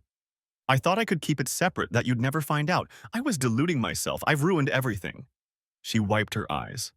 I'm sorry. I keep saying that, but I mean it. If I could go back and undo it, I would in a heartbeat. I looked away for a moment, jaw tight. You can't undo it, though. Neither of us can. We have to live with it now. I sighed, letting some genuine weariness seep through. And I have to do what's right for Ethan and me, whether or not that includes you. She nodded, tears still flowing. I understand. I hate it, but I understand. I don't want to lose you, but I know I might have already. Her honesty or desperation was palpable. For an instant, I felt the old urge to comfort her, to say something to relieve her pain. But I held back. That wasn't my role anymore, and I couldn't afford to forget what she'd done. Instead, I offered something of a truce. I haven't made any irreversible decisions yet. I'm weighing things. This is a lot. I rubbed my temples as if stressed. I won't lie. It's not looking good for us, but I'm not in a rush to decide today or tomorrow. That was a lie, given I had already filed, but she didn't know that. I wanted to keep her uncertain and thus compliant. She sniffled. That's fair. I know I'm on thin ice, or maybe in the water already, but thank you for at least not slamming the door permanently right now. I just shrugged, non-committal. She tentatively reached a hand across the table, palm up, as if hoping I'd take it. I stared at it for a second. That hand I used to hold daily that now felt like it belonged to a stranger. I didn't move to accept it. She withdrew it slowly, looking more miserable than ever. We talked a bit more, or rather she talked, about how she'd cut off contact with David entirely, how disgusted she was with herself, how she was willing to do individual therapy, couples therapy, whatever it took. I listened, expression neutral, occasionally nodding. In truth, I'd already gleaned what I needed.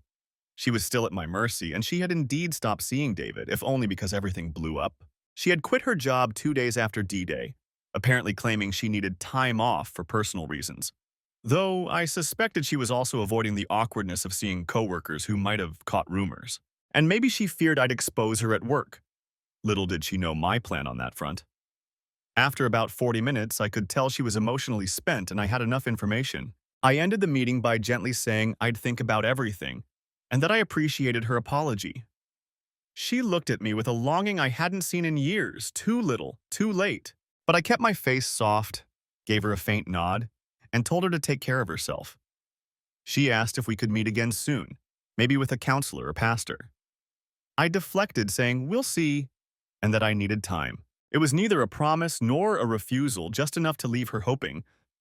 As we stood up, she instinctively stepped forward like she might hug me. I backed up slightly, and she stopped. "Sorry," she murmured.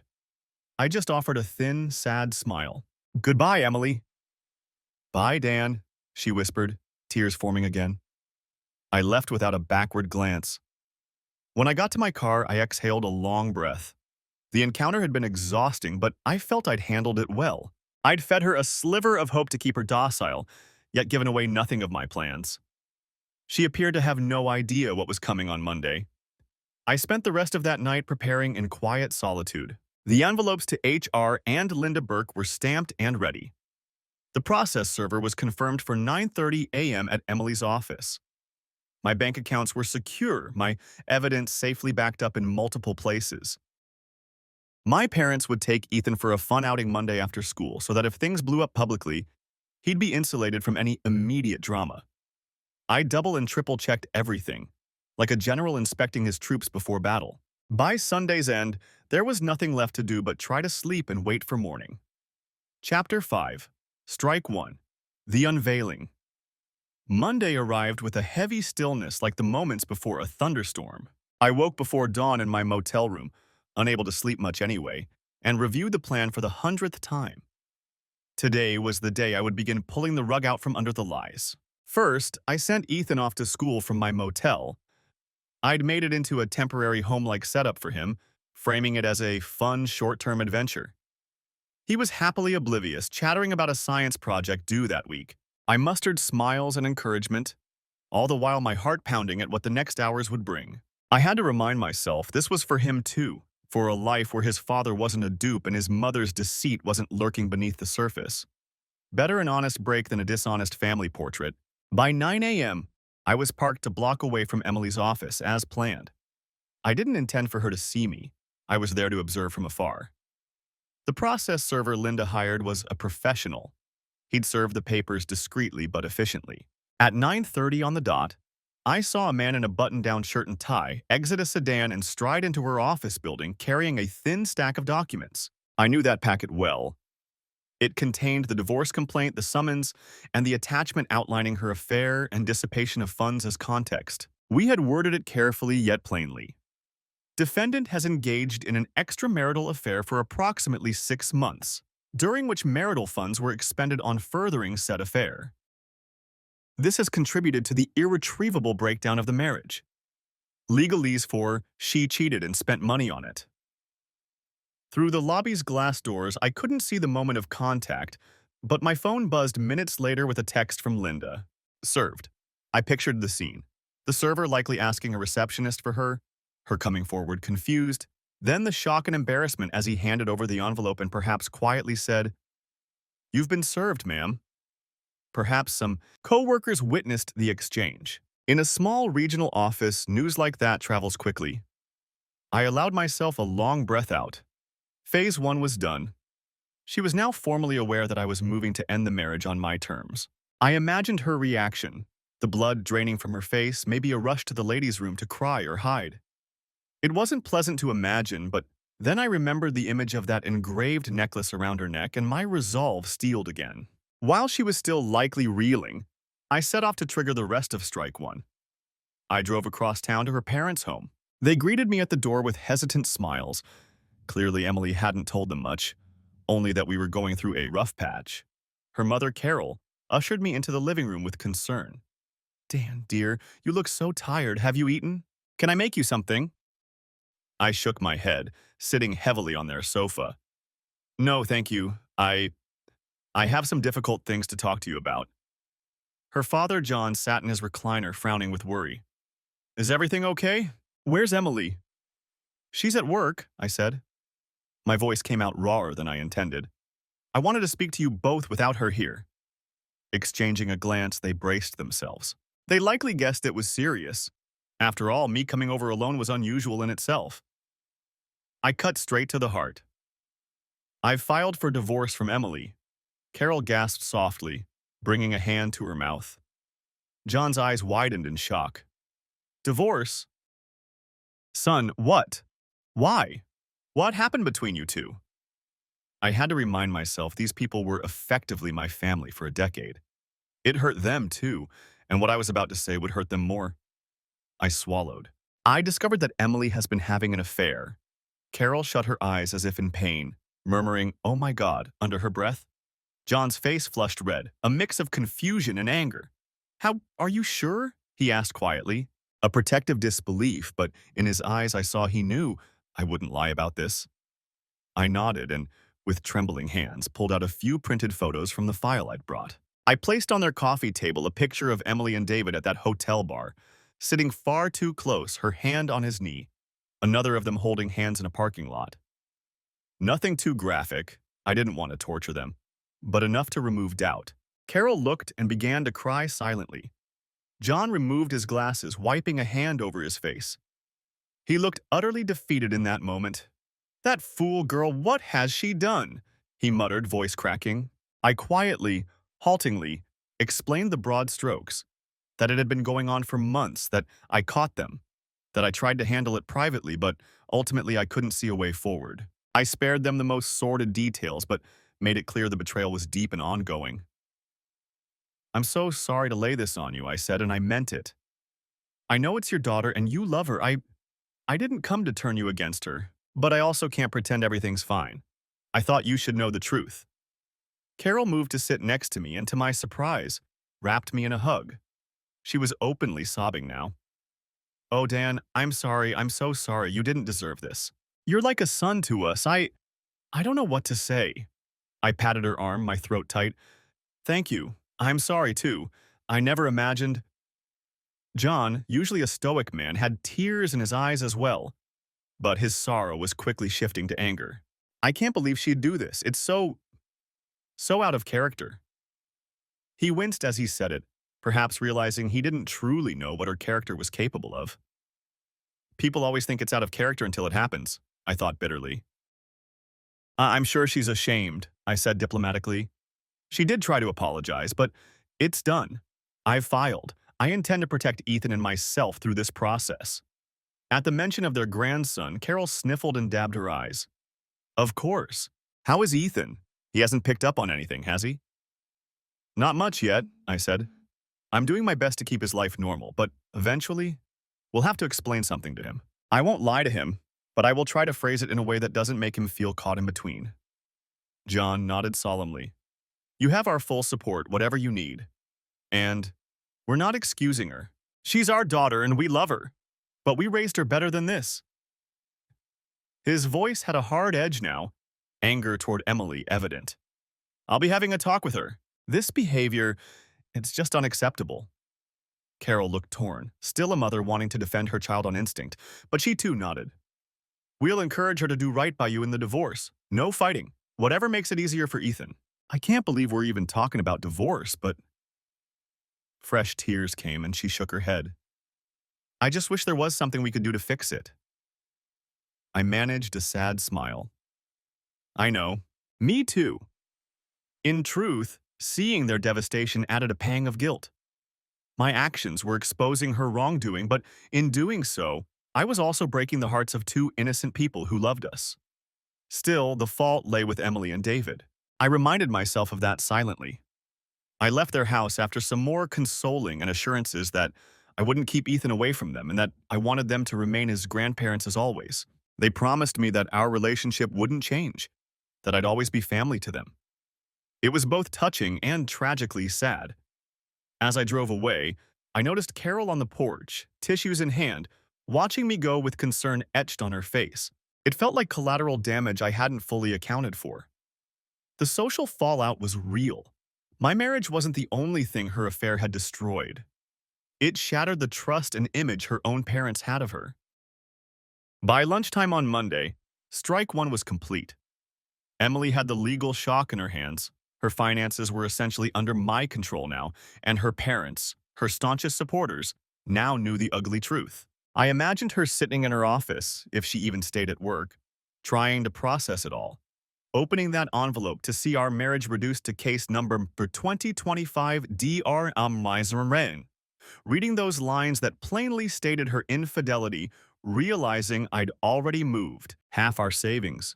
I knew at some point she'd check the bank and see the accounts altered and access locked down.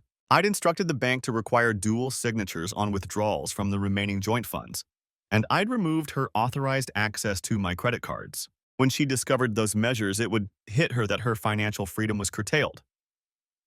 I don't take pleasure in imagining her distress, I told myself, but I also didn't feel sympathy. These were the practical consequences of her actions. That afternoon, Emily tried to call me. Perhaps she finally composed herself enough to reach out? I didn't pick up. I let it go to voicemail. She didn't leave one. Instead, a few minutes later, I got a text. I received the papers. Can we please talk about this? I didn't respond. There was nothing to talk about that hadn't already been said. My silence was part of the strategy now. Linda had advised that any communication about legal matters go through attorneys, and emotionally, I had nothing more to say in the heat of the moment. Later in the evening, after picking up Ethan from a playdate, I checked my email to find a message from a lawyer, one I recognized as a local family attorney, introducing himself as representing Emily and asking to schedule a meeting to discuss temporary arrangements. So she had lawyered up quickly. Likely after the shock of being served, one of her next moves at work was to call an attorney. That was fine, expected even. I forwarded it to Linda, who would handle the scheduling. I could almost sense Emily's frantic hustle behind the scenes, calling a lawyer, trying to figure out what to do about money, likely calling her credit card companies only to find she was already removed, and crying to anyone who would listen. That night, as I lay in bed, I felt the weight of what had transpired. A part of me, one I tried to ignore, grieved quietly. It was the part that remembered the good times with Emily's family at holidays, the camaraderie with friends when we were a couple, the sense of identity as a husband in a stable home. In one fell swoop, I had torn all that apart to expose the rot beneath. It was the right call, I affirmed to myself. A house infested by termites will eventually crumble. Better to strip it down and rebuild anew than live in delusion. Still, I allowed myself a few tears in the darkness, mourning the marriage that had died long before I served those papers, even if I hadn't known it then. Chapter 6, Strike 2. Fallout at Work and Home. If Monday was the personal earthquake for Emily, Tuesday began the aftershocks in her professional life. By mid-morning, the anonymous packet I'd mailed to her company's HR director was delivered. I had timed it so that it would land on the director's desk shortly after 9 a.m. Inside was a succinct letter explaining that two employees, naming David and Emily, had engaged in inappropriate conduct on company time and property, and attached were a couple of those emails about their meeting at the hotel on company time, along with dates of known long lunches that coincided with their trysts. I kept it factual, positioning it as a concerned third party notifying management of a policy violation and possible misuse of company resources. I don't work there, so I wasn't privy to the immediate reaction. But around noon, I got a text from a former colleague of Emily's, who now worked at a different firm but kept in touch with office gossip. Did something happen with E at work? Heard she was crying in the office and got sent home early. I simply replied, she's dealing with a lot right now. Not sure about work specifics. But I knew. The HR hammer had likely dropped. My guess, HR called her into a meeting mid-morning, presented the evidence, and asked for her response. Perhaps she confessed or perhaps she tried to minimize it, but either way, it would have rattled her terribly. Being confronted at work about her affair, an affair now colliding with her career, must have felt like walls closing in from all sides. From what my insider grapevine suggested, she indeed left work around lunch looking extremely upset. There were rumors that it was a marital trouble. Obviously, the news of our divorce wasn't secret now, and that perhaps she might take a leave. One person texted me kindly, "Hey, not sure what's up, but folks at the office are worried about Emily. She seemed really distressed today." I maintained my delicate balance of privacy and acknowledgement. "She's going through a rough time. I'm sure she'll appreciate the concern, but she probably needs some space. By late afternoon, Linda forwarded me an email from Emily's lawyer. Apparently, Emily had notified him that she might be put on leave at work pending an investigation, which would affect her income for temporary support considerations. He was likely fishing to see if I knew anything about that. We kept our reply straightforward, acknowledging she might have a change in employment status and reserving discussion of support for later. In truth, Nebraska's no-fault stance meant her possible firing wouldn't financially penalize her in the divorce directly, but losing her job would still be a blow to her independence, and ironically, bolster any argument she might make for alimony, though I suspected pride might keep her from pursuing that given the cause. That evening, as I was helping Ethan with homework, I received a call from John, Emily's father. I stepped aside to take it. His voice was grave. Dan, I wanted you to know, I spoke with Emily. She came over here after leaving work today. I held my breath. How did it go? He sighed deeply. Not well. She's devastated. I was pretty hard on her, I admit. I demanded to know why, how she could do this. Carol had to step in when our discussion got heated. Emily was sobbing the whole time, kept saying how sorry she is, how she's lost everything because of one terrible decision. She told us you filed for divorce and that she's probably going to lose her job too. She's, frankly, a mess. I closed my eyes, absorbing that. I could picture it. Emily at her parents' kitchen table, face in her hands, confronted by the two people she never wanted to disappoint. It couldn't have been easy, for any of them. I'm sorry it came to that, I said quietly. And I was, in a way, but she brought this on herself. John grunted. I know. I didn't hold back telling her that. I might have said things in anger like she made her bed. Now lie in it. Probably not the most constructive, but I'm just so angry and hurt. I understand, I replied. Honestly, I feel the same, but I'm trying to focus on moving forward for Ethan's sake. Speaking of, she asked if we could bring Ethan by this week to see her. She's afraid to ask you directly. I told her I'd talk to you. Would you be all right with that? Supervised by us, of course, just so she can see him. She's beside herself missing him. I was silent for a moment. Part of me bristled at the thought of rewarding her with the comfort of our son's presence. But another part, the father in me, realized that Ethan missed his mom too, and keeping them apart without a clear reason he could understand might do more harm than good. I'm not opposed, I answered slowly. Ethan should see his mom. I don't want him to sense too much negativity. If she can hold it together in front of him, a short visit is fine. John agreed. She promised to behave normally for him. We'll be there the whole time. Perhaps this weekend we can take him to the park with her for an hour or two. That works. Let me know the day and time. After hanging up, I felt conflicted. Strike two was in full swing and achieving its aims. Her professional life in jeopardy. Her social image collapsing as key people learned the truth. And legally, she was on the defensive. Yet hearing how utterly broken she sounded through her father's account, I had to remind myself of the pain she'd caused me to steal my resolve. It wouldn't do to grow soft now. I wasn't done yet. Wednesday came, and with it, strike three, the final and perhaps most consequential blow. That morning, the certified letter to Linda Burke, David's wife, was set to be delivered. I had tracked it. It was out for delivery when I checked over coffee. Knowing it was only a matter of hours before another innocent party learned of this affair made me uneasy, but determined. David had to face consequences too, and sadly, his wife deserved honesty. I worked from the motel that day, trying to focus on tasks but often staring at my phone, anticipating some sign that the dominoes had fallen. It was around 1 p.m. when an unknown number from our town rang my cell. I had a hunch who it might be. I answered, voice neutral. Hello? A shaky female voice came on. Hello? Is this Daniel? Last name? Yes, who am I speaking with? She took a breath. My name is Linda Burke. You don't know me, but I believe you sent me something. Even though I'd prepared for this, my stomach tightened. I did. You're David's wife, correct? A faint, pained laugh. I was yesterday. Not sure about today. She inhaled sharply as if holding back tears. First, I just want to confirm everything you sent me. It's real? You weren't mistaken? Her voice held a desperate hope that maybe it was all a misunderstanding. My heart ached. I knew that hope well, the wish that evidence would somehow be wrong. I wouldn't prolong her agony with false comfort. "It's real," I said softly. "I'm so sorry. I struggled with whether to tell you, but I felt you had the right to know. I tried to be as factual as possible." She sniffled. "Thank you for your honesty. It's horrible, but thank you." I confronted David. He admitted it. Couldn't deny it with those photos. He left. Or I threw him out, rather. My world is upside down right now. Her voice broke on the last sentence. "I'm sorry," I repeated. "I know what you're feeling.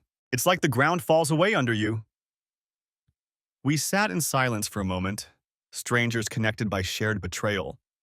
Finally, she asked, "Your wife is Emily?" "Yes." "And you're divorcing her?" "Yes," I replied. "I filed a few days ago." "I don't blame you," she whispered. "I'm likely doing the same with David." "This affair? Was it just with your wife, or do you know of others? I feel like I never truly knew him." "As far as I know, it was just with my wife. From what I gathered, it started in spring." I offered what little consolation I could, that it likely wasn't a string of flings, but one affair that had now wrecked 2 marriages. She sighed. "I appreciate you telling me. It was brave, or at least decent.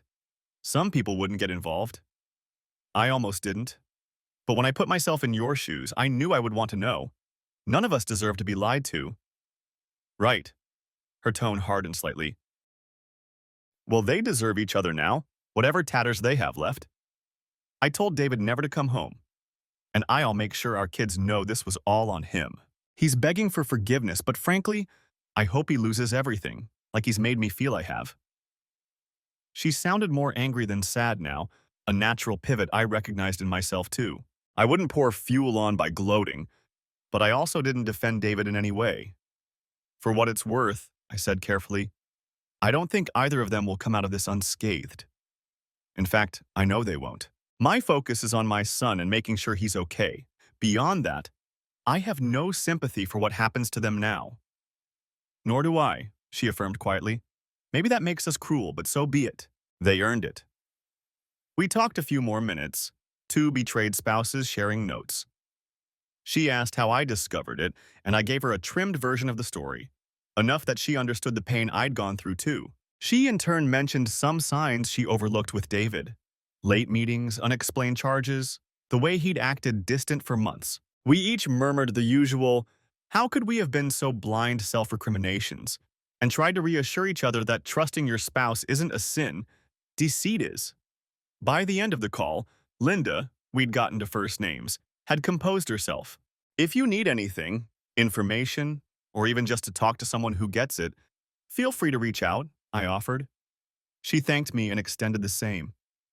It was a surreal connection, bonding with a stranger over mutual heartbreak and anger. But I felt a small measure of relief wash over me as I hung up. I had done the right thing by her. And now David was dealing with the inferno on his side of the fence. I didn't have to wait long to see evidence of that inferno. That evening, as I returned from dropping Ethan at a friend's for a sleepover, a familiar figure was standing near the door of my motel building. David. He looked markedly different from the confident, smirking man I'd seen in my home security footage. For one, he was disheveled, hair askew, shirt wrinkled, a bit of stubble shadowing his jaw as if he hadn't bothered to groom. He looked like he hadn't slept. As I got out of my car and walked towards the entrance, he strode forward, face flushed with a volatile mix of rage and desperation. I felt a spike of adrenaline. Part of me had anticipated this confrontation, but I still braced myself. I checked that my phone was in my pocket. With a quick swipe, I set it to start voice recording. A habit I'd adopted for any tense meeting. One of those tech tricks I wasn't about to forget now. "David," I said evenly, stopping a few yards from him. It was twilight. The parking lot lights cast harsh shadows on both of us. "You son of a bitch," he spat, voice low and seething. "You just couldn't be content ruining your own marriage. You had to ruin mine too?" I almost laughed at the audacity. He was acting as if I were the homewrecker. "I think you managed that fine on your own," I replied coolly. "But if you're referring to informing your wife, then yes, I did. She deserved the truth." He stepped closer and I smelled alcohol in his breath. He'd been drinking. Wonderful. What kind of man does that? Sends pictures to someone's wife? That's cruel. My temper flared, but I kept my voice measured. The kind of man who found those pictures because you were sleeping with his wife, David. Don't talk to me about cruelty. You and Emily had no problem being cruel to us every day for months. He pointed a finger at me, hand unsteady. This was supposed to be between us. You could have confronted me man to man, but no, you do this underhanded bullshit, getting me suspended at work, turning my wife against me. I cut him off sharply. Underhanded? That's rich coming from you. And we have nothing to discuss man to man. My fight is not for your honor or whatever. My fight is to protect what's left of my family, and you got in the way of that. He laughed bitterly, running a hand through his messy hair. Congratulations, then. You've done it. You've protected your family by blowing it up. Emily's a wreck. She got put on leave today. She might get fired because someone ratted to HR. Gee, wonder who? He glared daggers at me. I met his glare with icy calm. I honestly don't care if she loses her job, or you yours. Actions have consequences. What, did you two think you could just steal away on company time and no one would ever notice? That you could carry on an affair and somehow keep all the pieces of your lives neat and tidy? That isn't how it works. Eventually, things break. She was willing to end it, he snarled. We had already decided to cool it after you found out. But you wanted vengeance. That made me bristle. If you expected mercy, you grossly miscalculated me. And don't try to pin your downfall on me. You handed me the loaded gun and practically pointed it at yourself. His eyes blazed, and for a second I thought he might actually swing at me. He stepped closer quickly. You ruined my life, he shouted, voice echoing in the quiet lot. Do you know that? My son cried on the phone begging me to come home, and I can't. I have to stay at a damn motel, like... He gestured around, realizing ironically I was also at a motel. I held my ground. Our situations aren't equivalent, David. I'm at a motel because of what you and Emily did. You're at a motel for the same reason, cause and effect. He was shaking, whether from rage or remorse or the alcohol, possibly all three. I loved her, you know, he said suddenly, voice cracking. Emily, I do. Not that it matters now. We both lost everything. I felt a twinge of disgust and pity at once. Love? Don't use that word. Whatever it was, look at what it's wrought. If you cared about her, you wouldn't have helped her destroy her family and yours. He started pacing, adrenaline clearly pumping. You'll get your divorce and your money and your moral high ground. What do you want now? An apology? Fine, I'm sorry. I'm sorry I touched your wife. I'm sorry I lied to my own wife. I'm sorry we all are here in this mess. He yelled the last line, his voice echoing. I let the silence after his outburst hang. He was breathing heavily, chest heaving like a bull that had charged and missed. Quietly, I replied, I didn't ask for an apology. I didn't ask for anything from you. I only wanted the lies to end. Now they have. He slumped slightly, the fight seeming to drain out of him. In the dim light, I could see the shine of tears in his eyes. You think you've won, don't you? He said softly, bitterly. You're victorious. I shook my head. There are no winners here. Not me, not you, not Emily, not Linda. The only innocent ones were our kids, and their collateral damage to your and Emily's choices. The difference is, I'll pick up the pieces for my child and try to make something good of what's left. What will you do? He looked momentarily lost, then sneered to cover it. Maybe pick up what's left with Emily, since you're tossing her aside. Ever think of that? Perhaps we'll end up together openly after all, since you and my wife are so eager to be rid of us. The provocation was clear. I felt a pang in my chest at the thought. The mental image of them together freely, maybe even around my son one day. But I steadied myself. That was an unlikely scenario now. Their fantasy was imploding under reality's weight. If that's what comes to pass, so be it, I said, managing to keep my voice even.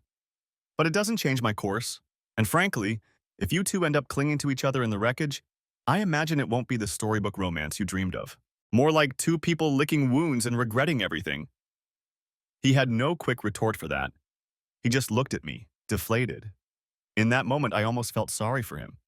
He looked small, defeated, a man whose own actions had utterly destroyed him. But I remembered the pain in Linda Burke's voice, The tears of my own mother-in-law, the confusion in my son's eyes when I had to tell him mommy and daddy were living apart. I hardened. David nodded to himself, some conclusion reached. "All right, Dan," he muttered. "You've made your point. You've made all your points." He rubbed his face. "I'm done. With this conversation, with all of it. I'll sign whatever your lawyer sends. I don't know. Try to salvage what I can of my life." He turned as if to leave, then paused and looked back at me with a hollow expression. "For what it's worth, I really am sorry. Not that it fixes a damn thing." Something in his tone struck me as genuine in that instant. Maybe it was the way his shoulders sagged, or the quiver in his voice on the word sorry. Despite myself, I gave a curt nod. "I know," I said quietly, and I did believe he was sorry. Sorry for himself mostly, but maybe also a bit for what he'd done to me.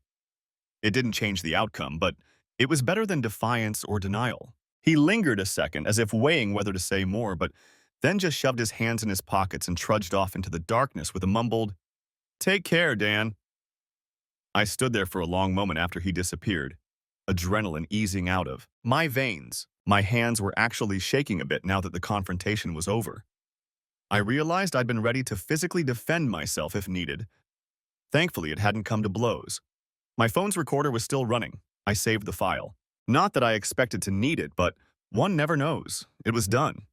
All of it. The truth was laid bare to everyone who mattered: spouses, family, employers. The carefully constructed lies that Emily and David maintained were obliterated. In their wake, chaos, pain, and perhaps eventually, the chance to heal honestly. I closed my eyes and tilted my head up to the night sky. It was moonless and clear, a scatter of stars visible above the motel's glow. I drew in a deep breath of the cool air.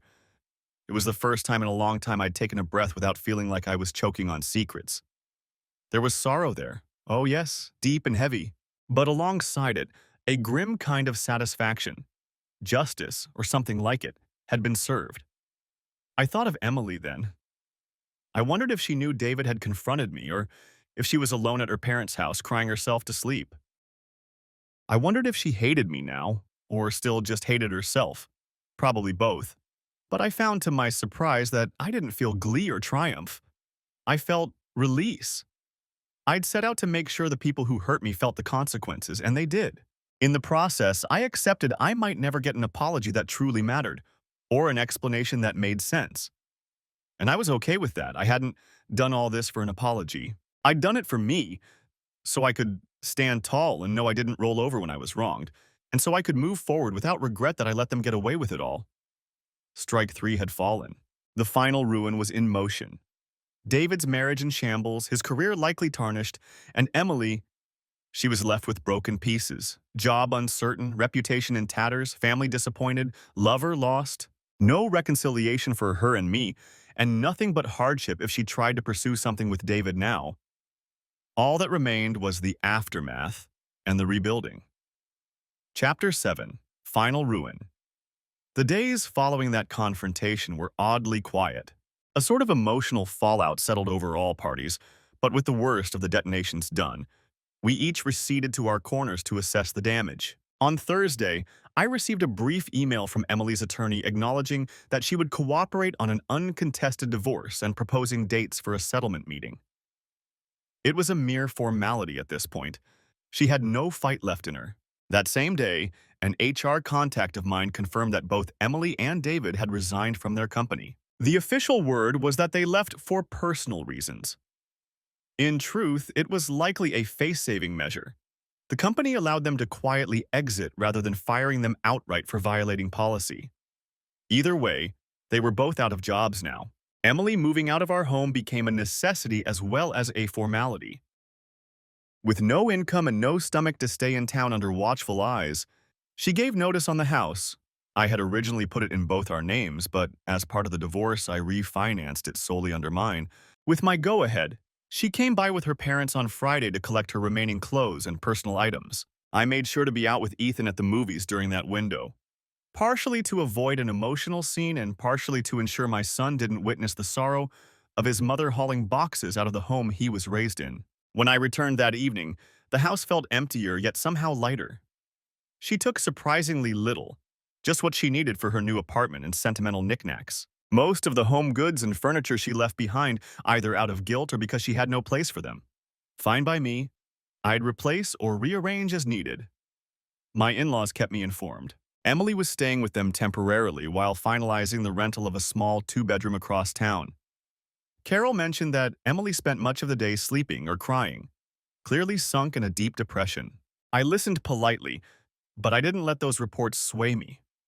I knew depression can follow in the wake of being caught. Self-pity was expected. I hoped, for her sake and for Ethan's, that she would eventually seek therapy or find a way to pick herself up.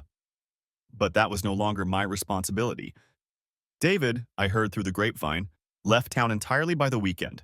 A mutual friend said he heard David was visiting family out of state for a while. That was likely code for him skipping town in shame. I doubted he'd be back anytime soon. His wife Linda and I exchanged one more email purely about logistics. She had filed her own petition and might need me to provide an affidavit confirming dates and facts of the affair, which I agreed to do if needed. She thanked me again and said, "After this, I hope we never have to talk about these awful events again. Maybe we'll both find better days ahead." I couldn't agree more. By the end of the week, with the initial strikes executed, I found myself sitting alone on my back porch late one night, experiencing an unexpected wave of emotion. I should have felt victorious or at least relieved that my plan had played out so thoroughly. But what I mostly felt was exhaustion and a profound sense of loss, not for the cheating spouse I was rid of, but for the life I thought I had and the family unit I had cherished. The stars were out that night, a crisp early autumn chill setting in. I remember I had wrapped myself in a blanket nursing a cup of tea, watching steam curl into the dark. As much as I had tried to convey to David that there were no winners, a part of me needed to remind myself too. I had won the battle in a technical sense. I had all but guaranteed a favorable divorce outcome. I had exposed the wrongdoing. I had upheld my self-respect. But the war itself shouldn't have been fought in the first place. I thought about forgiveness then. Not because anyone had earned it yet, but because my therapist had gently broached it in our last session. Forgiveness is less about them and more about freeing yourself, he'd said. At the time, I wasn't ready to hear that. I responded that forgiving might never be in the cards for me, that I couldn't foresee a day I wouldn't hate what they'd done. He didn't push, just noted that it would come in my own time, if ever.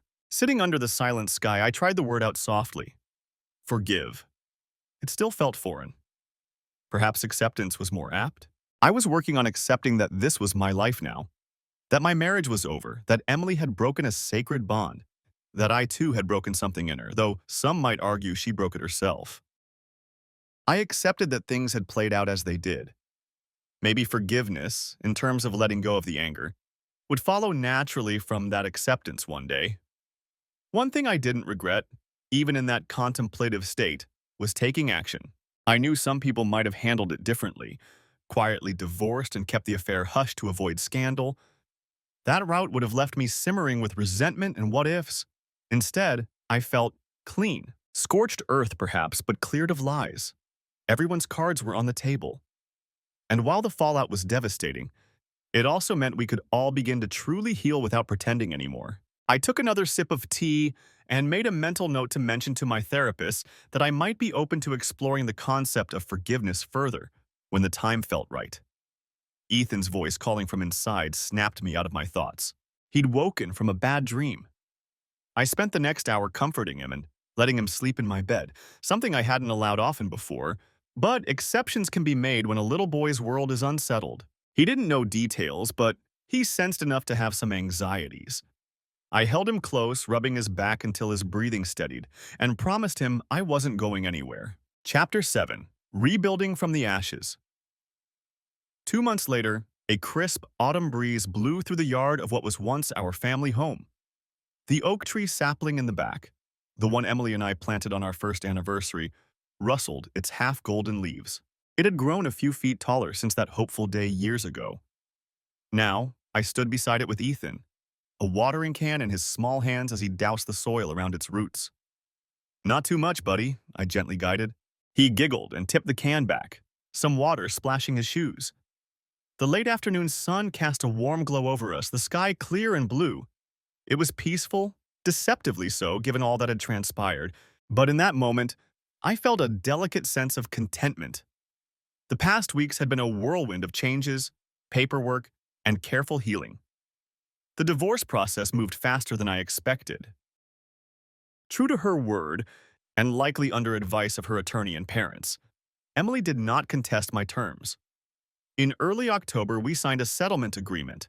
I would keep the house, our home of 10 years, and primary custody of Ethan. We agreed to sell our unused vacation lot and split the modest proceeds, and she waived any claim to my retirement funds in exchange for me not pursuing reimbursement of the affair expenses. Alimony was taken off the table entirely. She said she wouldn't feel right accepting it, given the circumstances. I suspect she also didn't want the ongoing connection, or perhaps her pride wouldn't allow it. Either way, that chapter was closed swiftly and with minimal dispute. On a cool Friday morning, we stood before a judge and the divorce was decreed final. It was one of the quieter hearings on the docket. No arguments left to be made. Emily wore a simple black dress, looking down at her hands most of the time.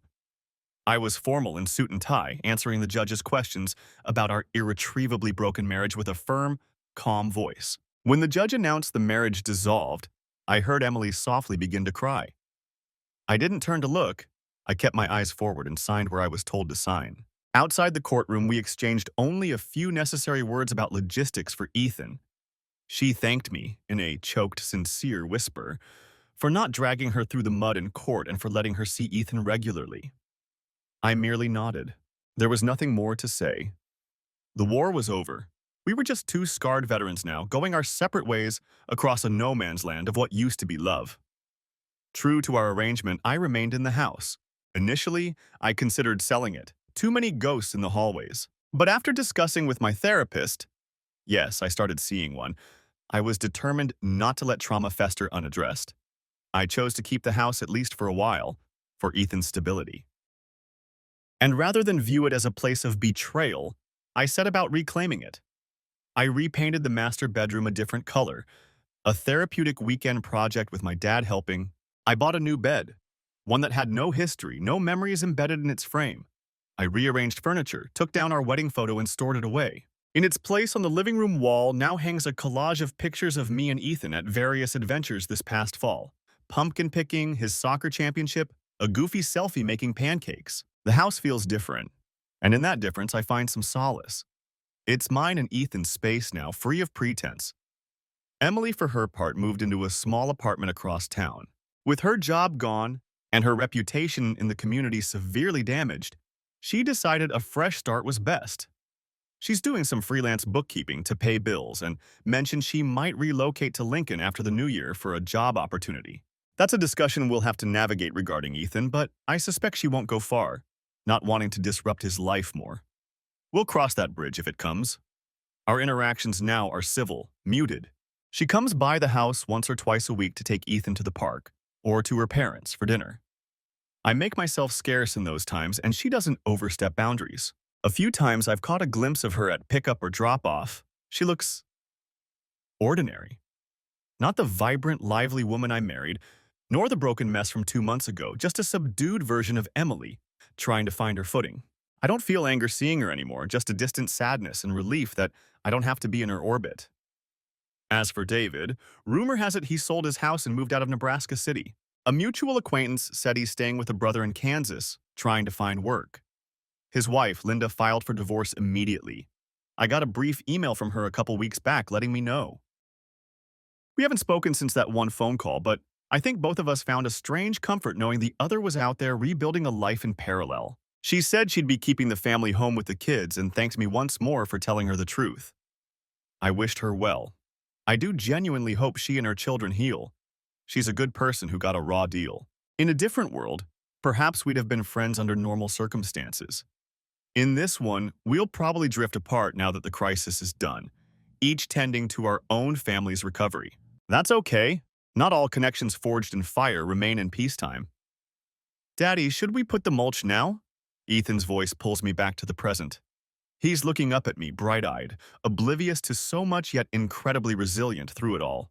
Yeah, bud, I smile. Go grab the bag from the porch.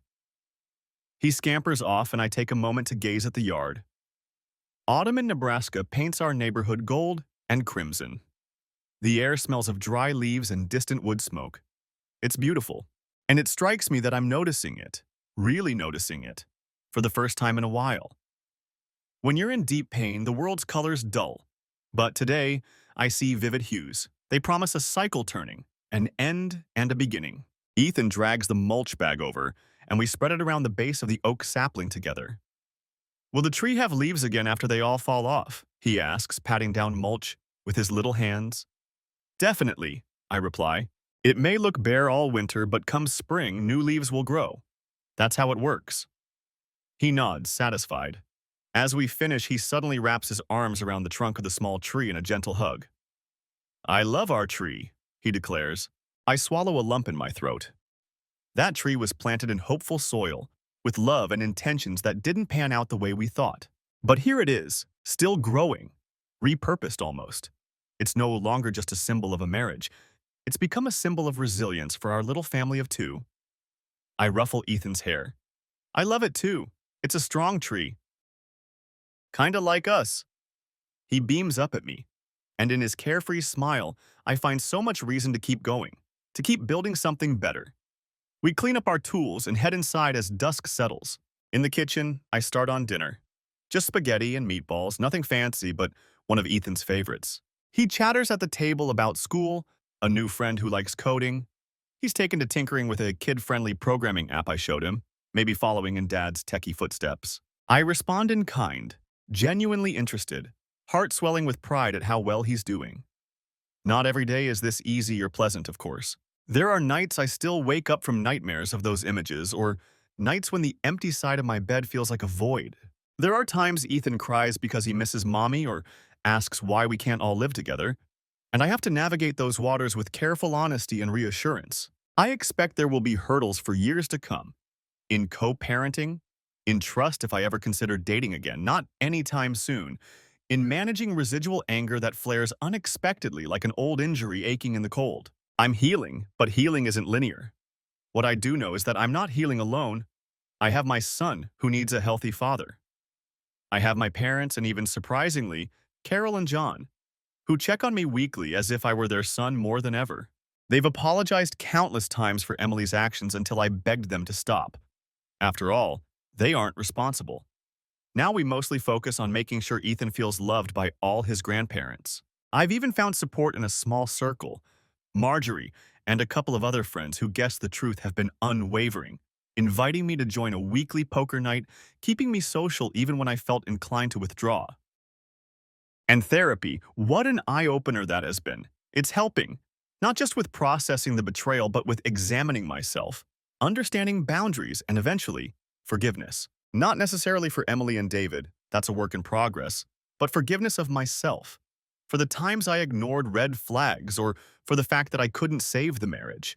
I'm learning that one person alone never could. After dinner, when I'm tucking Ethan into bed, he asks sleepily, "Are you happy, Daddy?" The question startles me in its simplicity. I smooth his blankets and consider my answer. "I'm getting there," I reply softly. "Because I have you. And every day, things feel a little better." He seems content with that, yawning and rolling over with his stuffed dinosaur. In minutes, he's fast asleep, safe and secure. I linger by his door for a moment after turning off the light. His innocent question echoes in my mind. "Are you happy?" I wouldn't have been able to say yes for a long time. But tonight, as I step outside onto the back porch with a cup of tea, looking at the silhouette of our little oak tree under the porch light, I feel something akin to peace. Not unbridled joy, not yet, but peace. A sense that the worst is behind me and I survived. More than survived, I stood up for myself, for my son, for truth. I didn't cower or allow bitterness to consume me. I faced the pain head on and meted out consequences not out of blind rage, though I had plenty, but out of a need for justice and closure. In the quiet night, I allow myself a small smile. Victorious? It still doesn't feel like the right word. Life isn't a competition that someone wins. It's a journey you endure and shape. I didn't win per se, too much was lost for that, but I reclaimed my dignity, my self-respect, and the course of my life. I protected what truly matters, my child and my integrity. Looking up, I see a few stars wink into view between passing clouds. I take a deep breath of the chilly air, feeling it fill my lungs. I think of the future, the many unknowns, the potential for good days and bad. I know rebuilding will continue brick by brick. Trust, hope, maybe one day love in some new form. I know I am not the same man I was before. I'm a bit harder, yes, but also wiser. And I still have a capacity for love and goodness. It wasn't extinguished, only tempered. Are you happy? The question floats back on the breeze. In this moment, I whisper the answer into the autumn night, believing it more each day. I will be. Soon enough, I will be.